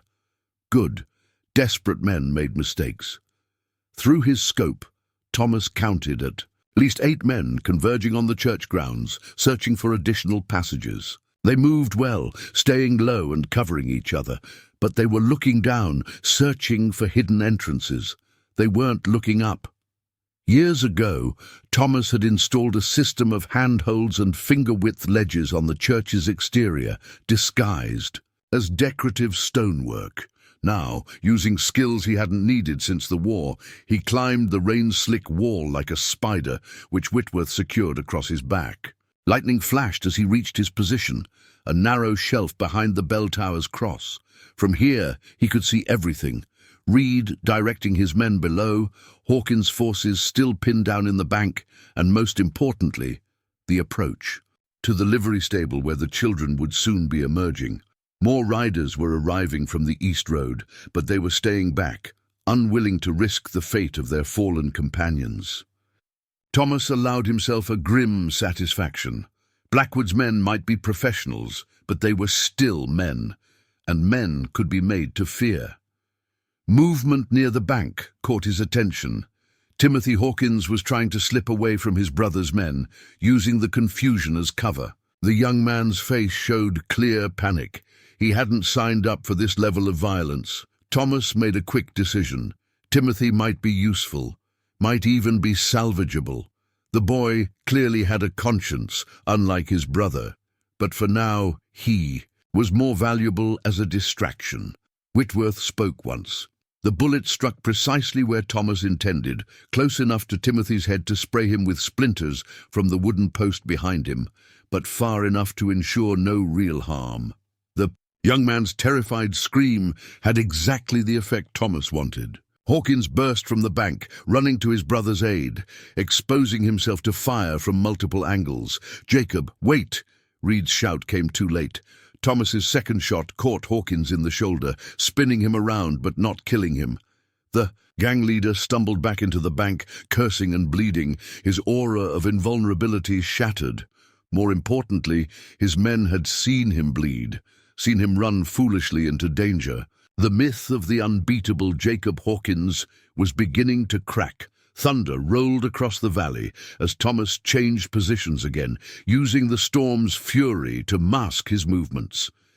Reed would be realizing now that the shots had come from above, would be adjusting his strategy accordingly.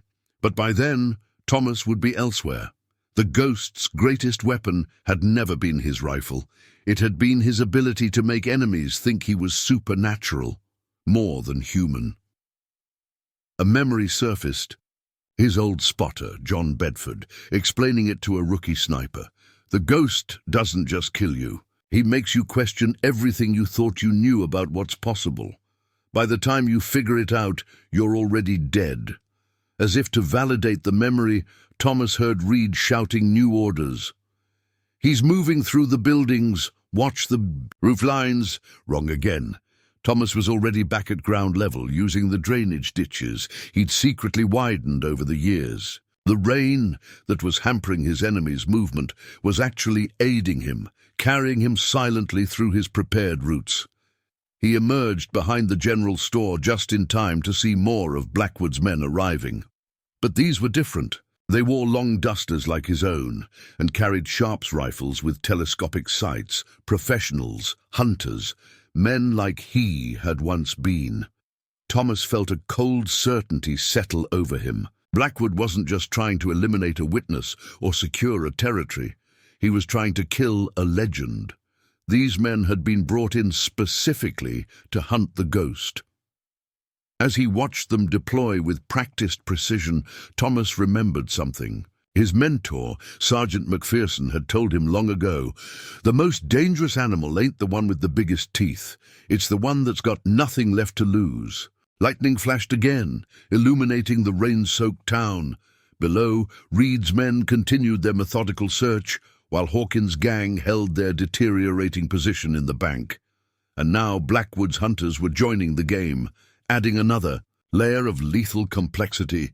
But they still didn't understand what they were really facing. The Ghost had been a killer, yes, but Thomas Clark was something more. He was a shepherd defending his flock, a priest protecting his congregation, a man who had found something worth more than his own life. And he was about to show them all why faith could be deadlier than fear. The storm's fury seemed to match the growing violence below as Thomas moved through his rain-soaked town like a wraith. Lightning revealed glimpses of Blackwood's hunters taking up their positions, their long rifles gleaming wet in the electric light. These weren't common gunmen. They moved with the practiced grace of experienced killers. Through his scope, Thomas counted 8 new shooters. Their deployment pattern was familiar. He'd helped develop it during the war. 2 men to a sector, overlapping fields of fire, each pair covering the other's blind spots. They were setting up a kill zone that would trap anything moving through. The town center, just like Missionary Ridge, Thomas whispered, remembering the battle where he'd first used these tactics. But this time, he was on the receiving end. A voice carried through the storm, one that made Thomas's blood run cold. "Remember, boys, the ghost likes to work alone. Check every shadow, but watch each other's backs." Colonel Marcus Blackwood had arrived personally. Thomas shifted position carefully, using the rain and thunder as cover. Through his scope, he caught a glimpse of his old commander dismounting near the saloon. Blackwood hadn't changed much in 20 years, still rail-thin and ramrod-straight, with that same calculating look in his eyes. "Sir," one of Reed's men approached Blackwood. "We've got men pinned down in the bank, and the bank is irrelevant." Blackwood cut him off. "A smoke screen. This was never about money." He turned to Reed. "Report." "He's using the storm, sir, moving between prepared positions. He's got tunnels, hidden routes, knows this town better than we anticipated." Blackwood nodded, unsurprised. "Of course he does. He's been preparing for this day for 20 years. Ever since he stole those documents from my office." Thomas felt a chill that had nothing to do with the rain. Documents. Then he remembered that last night, before he disappeared, he'd found something in Blackwood's safe. Papers that proved the colonel had been selling military secrets, arranging accidents for officers who asked too many questions. He'd taken the papers as insurance, never intending to use them unless absolutely necessary. Now they were hidden in the church, behind a loose stone in the altar. All these years, and Blackwood had never stopped looking for them. A shot rang out from the bank, Jacob Hawkins firing wildly into the rain. "Come out and face me, you coward!" "Control." "Your man," Blackwood said coldly to Reed. "He's served his purpose. We don't need him anymore." Thomas watched Reed nod slightly to one of his shooters. So that was the game. Hawkins and his gang were just pawns, meant to flush out the ghost. Once Blackwood had what he wanted, they'd be eliminated as loose ends. But something else was nagging at Thomas's tactical sense. Blackwood's hunters were too spread out for just one target. They were deploying as if they expected to face multiple threats. Then he heard it, horses approaching from the west. Through his scope, Thomas saw riders emerging from the rain, led by a familiar figure, Sheriff Morgan from Silver Springs, along with what looked like a posse of experienced lawmen. Except they weren't really lawmen. Their horses were too good, their gear too professional. These were more of Blackwood's men, using the chaos in Silver Springs to establish their cover. "Right on schedule," Blackwood said with satisfaction. All the pieces coming together. Thomas understood now. This wasn't just about missing documents or an old vendetta. Blackwood was using this situation to eliminate everyone who might threaten his operation. The ghost, Hawkins' gang, any local law enforcement who might ask questions. When it was over, he'd have control of 2 strategic towns, a network of corrupt officials, and no witnesses left alive. Thunder crashed overhead as Thomas made his decision. He'd been playing defense, trying to protect his people while maintaining his cover, but sometimes a shepherd had to do more than defend. Sometimes he had to attack. Whitworth spoke 3 times in rapid succession. 3 of Blackwood's hunters fell, their bodies dropping into the mud before the thunder had faded. The shots came so close together that they sounded like a single report. "Impossible," he heard Reed shout. "No one can shoot that fast with a rifle that heavy." But Blackwood knew better. The ghost's signature. He times his shots with the lightning, uses the thunder to mask his reloading. Thomas was already moving, using routes he'd prepared years ago. Rain streamed down his face as he emerged behind the livery stable, where Deputy Miller was helping guide the last group of children to safety. "Change of plans," Thomas said quickly. "Morgan's turned. Get word to Barnes. Tell him to fall back to position 3. James nodded, understanding. They'd drilled these contingencies, even if they'd never expected to need them all at once. As the deputy disappeared into the rain, Thomas heard something that made his tactical sense scream a warning: footsteps on the stable roof. He dove for cover as bullets splintered the wood where he'd been standing. Rolling to his feet, Thomas fired twice without really aiming. His instincts, honed by years of combat, guided his shots. 2 bodies fell from the roof, landing with heavy thuds in the mud, but the shooting had given away his position. More of Blackwood's men were converging on the stable, moving in practice pairs, covering each other's advances. Thomas retreated through the stable, using the horse's nervous movements as cover. He'd prepared this building too. Loose boards that would creak underfoot, hay bales positioned to channel movement, shadows designed to draw the eye away from his escape routes. "He's in there!" someone shouted. "Surround the building!" Thomas allowed himself a grim smile as he slipped into a hidden space behind the tack room. Let them waste time searching the stable. Every minute they spent here was another minute for his people to reach safety. Through gaps in the wooden walls, he could see Blackwood directing his men with cold efficiency. The colonel had always been a brilliant tactician, but he had one critical weakness. He thought everyone else saw the world as he did, as nothing but a series of strategic objectives. What Blackwood couldn't understand was that Thomas wasn't fighting for documents or revenge. He was fighting for his home, his congregation, his redemption. A memory surfaced, his last conversation with Sergeant McPherson before the old sniper died. "Boy," the sergeant had said, "there's 2 kinds of courage. There's the kind that makes you willing to die for something, and there's the kind that makes you willing to live for something. The second kind's a lot rarer and a lot more dangerous." Lightning flashed again, illuminating the rain-soaked scene outside. Blackwood's men were deploying for a systematic search of the stable. Reed was directing another group to cover the exits, and in the distance, Morgan's false posse was spreading out to cut off any escape routes. They thought they had him trapped, but they didn't realize that every move they made was following a script Thomas had written years ago. Every position they took, every tactic they employed, was leading them deeper into his true trap, because the stable wasn't just a hiding place, it was a crucible. And like the prophet Daniel, Thomas knew that sometimes faith was best demonstrated in the lion's den. The rain drummed on the roof as he checked his ammunition.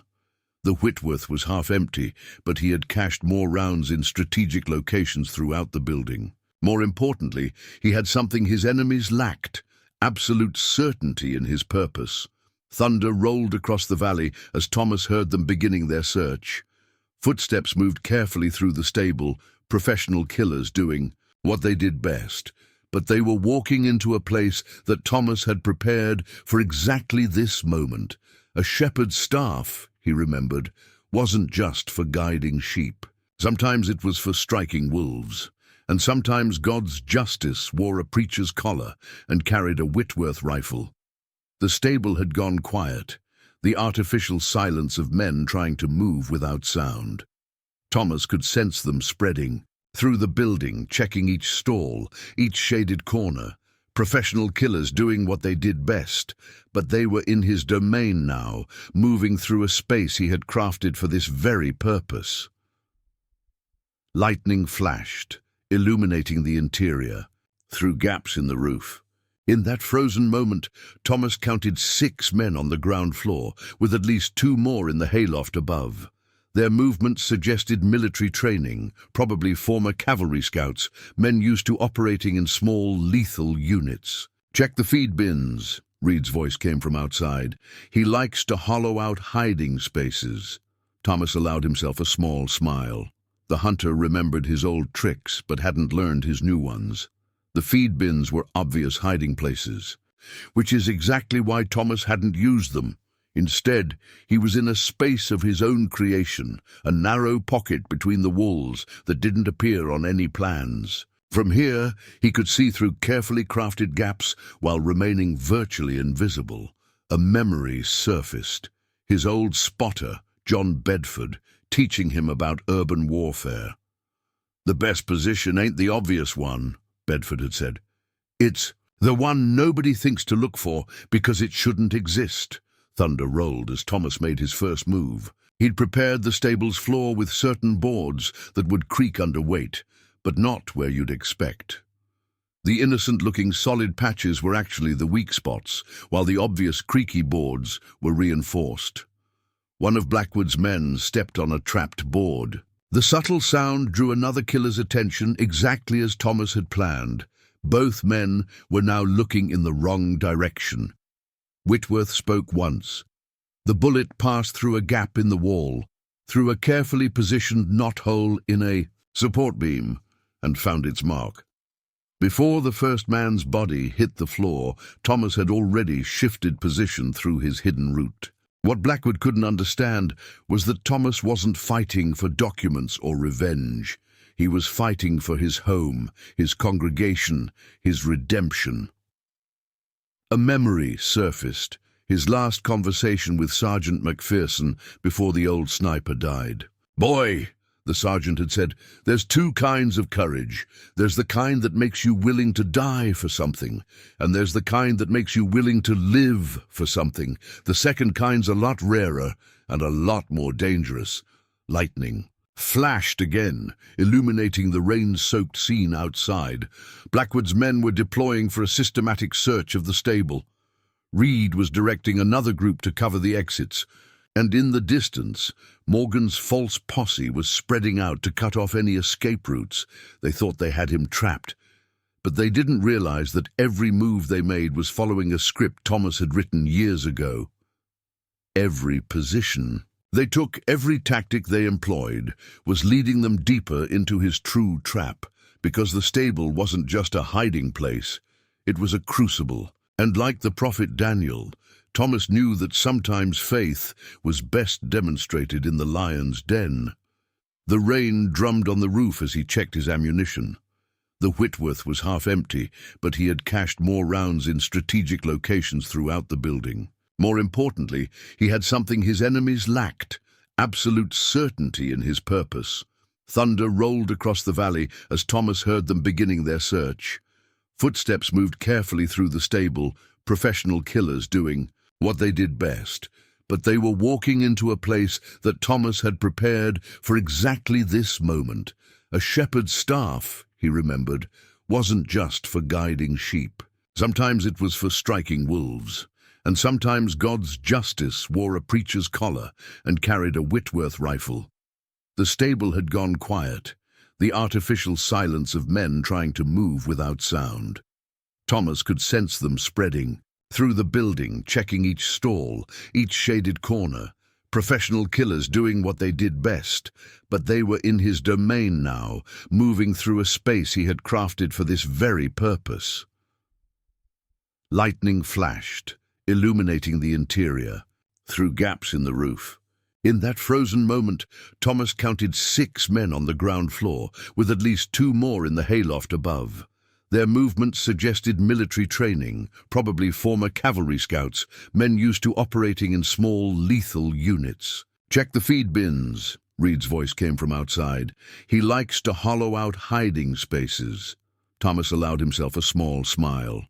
The hunter remembered his old tricks, but hadn't learned his new ones. The feed bins were obvious hiding places, which is exactly why Thomas hadn't used them.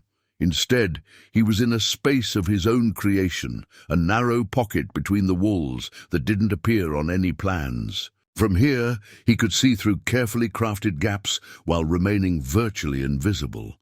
A memory surfaced.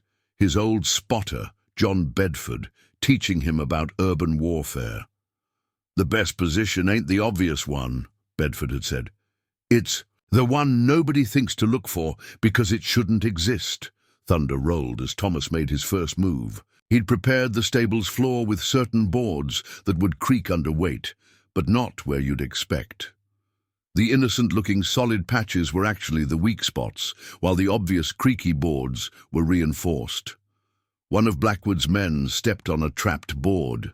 The subtle sound drew another killer's attention exactly as Thomas had planned. Both men were now looking in the wrong direction. Whitworth spoke once. The bullet passed through a gap in the wall, through a carefully positioned knot-hole in a support beam, and found its mark. Before the first man's body hit the floor, Thomas had already shifted position through his hidden route. "You're not just facing a man with a rifle," Thomas said, letting his voice take on the cadence of a sermon. "You're facing a shepherd protecting his flock, a man of God defending his church. And if you check your scripture, you'll remember what happened to those who brought violence into the Lord's house." As if in response, thunder crashed overhead. Thomas used the sound to mask his movement to another position. Through his scope, he could see Reed trying to coordinate his remaining men, but their formations were breaking down. The hunter's calm professionalism was cracking under the strain of facing an enemy he couldn't see or predict. "The documents," Blackwood called out. "That's what this is really about. Give them to me, and your people can live." "My people are already safe," Thomas replied. "But you're right about one thing. This is about more than just papers. This is about justice, about answering for 20 years of corruption and murder." A shot rang out, one of Blackwood's men firing at a shadow. The bullet passed through empty air, embedding itself in a wall that Thomas had reinforced years ago. "You're burning through ammunition," Thomas observed calmly, "making mistakes, letting fear cloud your judgment, just like at Missionary Ridge." The reference to that old battle caused Blackwood to stiffen visibly. "That was different. We were soldiers then, fighting for a cause. Were we?" Thomas's voice carried genuine sadness now. "Or were we just killers hiding behind uniforms? The difference, Colonel, is that I found something worth fighting for besides money and power." As he spoke, Thomas was moving again, using routes that took him briefly outside the stable, before bringing him back in at a different point. Let them think he was still inside. The uncertainty would wear them down faster than any bullet. "Sir!" Reed's voice was urgent now. "Morgan's men are reporting movement at the church. Several riders heading east." Thomas allowed himself a small smile. Right on schedule. Sheriff Barnes would be leading the last of the townspeople to safety, using the very route that Blackwood's men thought they had blocked. "Spare me your sanctimonious preaching," Blackwood spat. "You're still a killer, Ghost, just like the rest of us." "The difference," Thomas replied, his voice now coming from an entirely new direction, "is that I kill to protect. You kill to profit. And that difference matters to the Almighty." The rain was falling harder now, drumming on the roof like 1,000 marching feet. Lightning flashed again, and in that brief illumination, Thomas saw that his words were having their intended effect. Blackwood's men were bunching up, seeking reassurance in numbers, making themselves easier targets. "You want to know what really happened that night?" Thomas continued, using his voice to draw their attention away from his actual position. "Why did I really disappear? It wasn't just the documents, Colonel. It was watching you order the execution of those civilian witnesses in Tennessee, watching you turn our unit into your personal death squad." He could see Blackwood's face tighten with rage. The colonel hadn't expected him to speak of these things openly, hadn't realized that Thomas had long ago prepared himself to reveal every dark secret. "You're proving my point, Ghost," Blackwood called back. "All these elaborate preparations, this careful planning. You're still the same calculating killer you always were." "No," Thomas said softly, though his voice carried clearly through. "The rain. I'm something far more dangerous than a killer now. I'm a man who found his faith, a man who learned that true strength comes not from taking life, but from protecting it." As if to punctuate his words, Whitworth spoke again. Another of Blackwood's men fell, the shot taking him through a gap that looked impossible to hit from any angle. "And Colonel," Thomas added as thunder rolled overhead, "I learned one more thing in my years of preaching, something you never understood." "And what's that?" Blackwood's voice held a mixture of rage and grudging respect. "That sometimes," Thomas said, God's justice needs a steady hand to guide it. The storm's fury seemed to intensify, as if heaven itself was watching what would happen next in this rain-soaked stable in Redemption Creek. The storm reached its peak as Thomas made his final preparations. Lightning split the sky in continuous bursts now, turning night to day in violent flashes. Through his scope, he could see Blackwood's remaining men pressing closer to their commander, their professional discipline cracking under the strain of facing an invisible enemy. "You can't stay in there forever, Ghost," Blackwood shouted over the thunder. "Sooner or later you'll have to face me." Thomas moved silently through his hidden passages, checking his ammunition. 3 rounds left in the Whitworth, 2 in the Spencer carbine. More than enough, if used wisely. "Face you?" Thomas called back, his voice echoing through the stable's rafters. "Like you faced those civilians in Tennessee, or like you faced Captain Monroe when he discovered your weapons trafficking." He saw Blackwood stiffen at the mention of Monroe's name. That had been the colonel's first murder, arranged to look like a Confederate sniper's work. Thomas had been the one who discovered the truth, though he'd kept that knowledge hidden until now.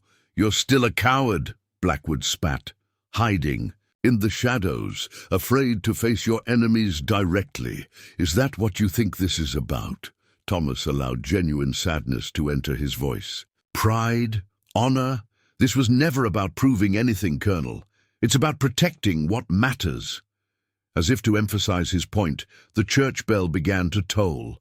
3 long, slow rings, the signal that the last of his people was safely away. Now he could focus entirely on ending this. "Sir," Reed's urgent voice cut through the rain. "The bank, Hawkins is trying to make a break for it."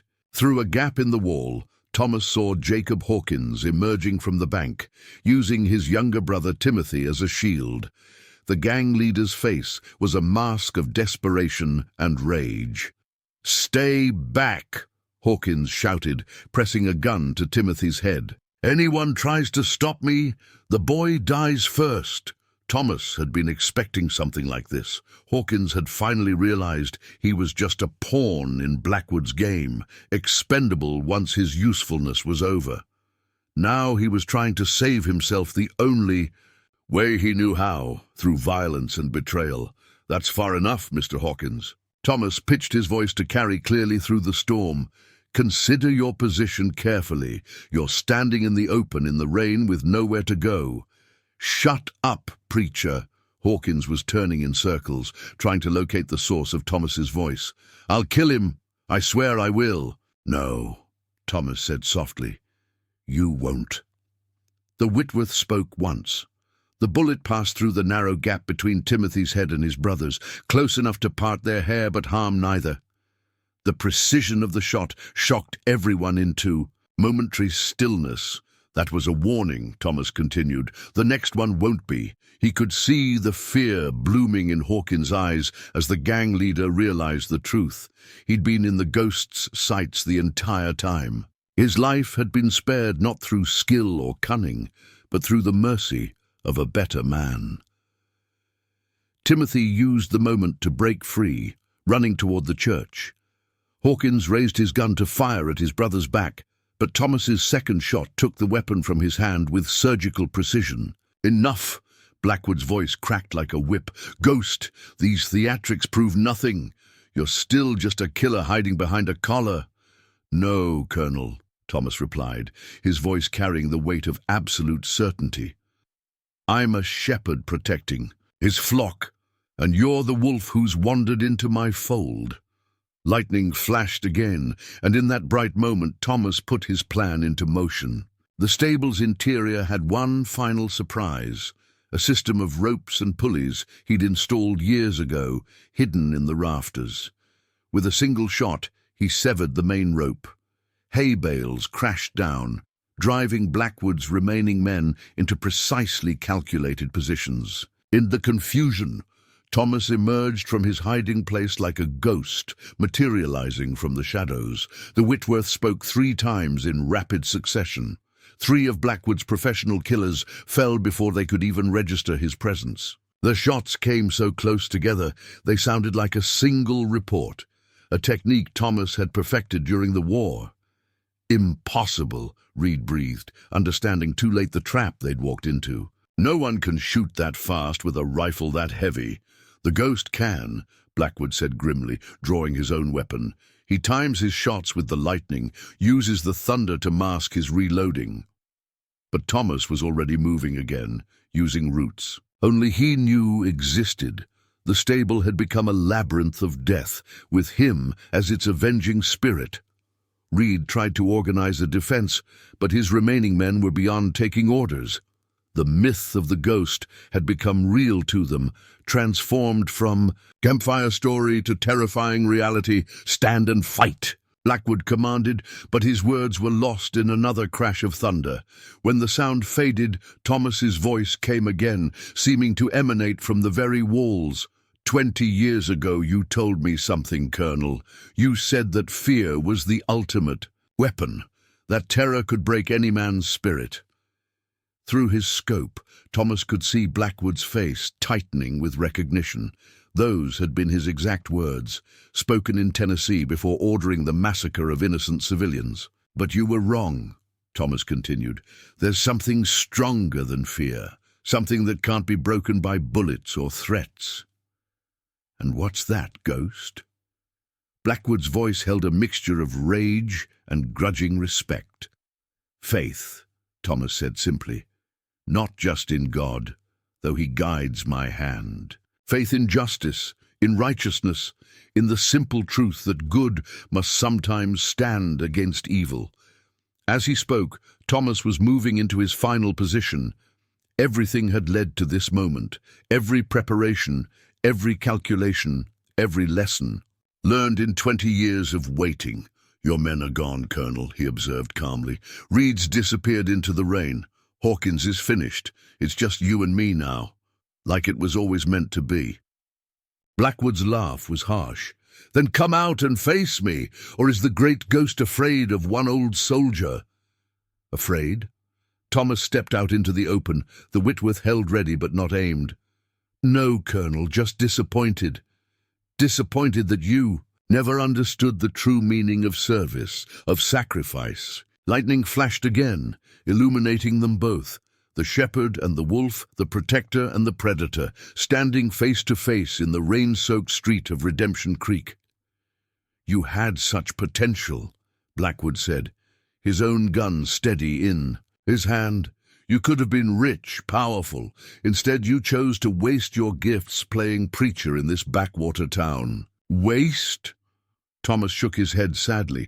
"Every life I saved instead of took, every soul I helped find peace instead of sending to judgment, every child in this town who will grow up never knowing the violence you brought to our door. That's not waste, Colonel. That's redemption." They moved at the same instant. Blackwood's draw was blindingly fast, his aim perfect. But Thomas had already calculated this moment, had known exactly how it would play out. The Whitworth spoke one final time. Thunder rolled across the valley. As Blackwood fell, his unfired gun slipping from lifeless fingers, the colonel's last expression was one of surprise, not at being outdrawn, but at realizing that Thomas had aimed for his gun hand rather than his heart. "You see, Colonel," Thomas said softly as he approached the fallen man, "that's the difference between us. You taught me to kill. God taught me when not to." As the storm began to fade, Thomas heard horses approaching from the east. Sheriff Barnes, returning with his deputies, and behind them the townspeople of Redemption Creek coming home. The sun broke through the clouds as Thomas knelt beside his former commander. "I'll pray for your soul, Colonel, and for all the souls you sent to judgment before their time." Later, as the town began to put itself back together, they found Timothy Hawkins in the church, kneeling at the altar. The young man looked up at Thomas with tears in his eyes. "How do you do it, Reverend?" he asked. "How do you live with the things you've done?" Thomas sat beside him, laying the Whitworth rifle on the altar steps. "By remembering that every life is precious in God's eyes, even those we're forced to take in defense of others. The trick isn't to forget our past sins, but to let them guide us toward redemption." he placed a gentle hand on Timothy's shoulder. Your path to redemption begins now, son. The question is, are you ready to walk it? As evening fell over Redemption Creek, Thomas stood in his church, looking up at the crucified Christ. The Whitworth rifle had been cleaned and returned to its hiding place, perhaps never to be needed again, but if that day ever came, the ghost would be ready. Because sometimes God's justice needed more than just prayers. Sometimes it needed a shepherd who remembered how to fight, and Thomas Clark, preacher of Redemption Creek, would always answer that call. Up next, you've got two more standout stories, right on your screen. If this one hits the mark, you won't want to pass these up. Just click and check them out. And don't forget to subscribe and turn on the notification bell so you don't miss any upload from us.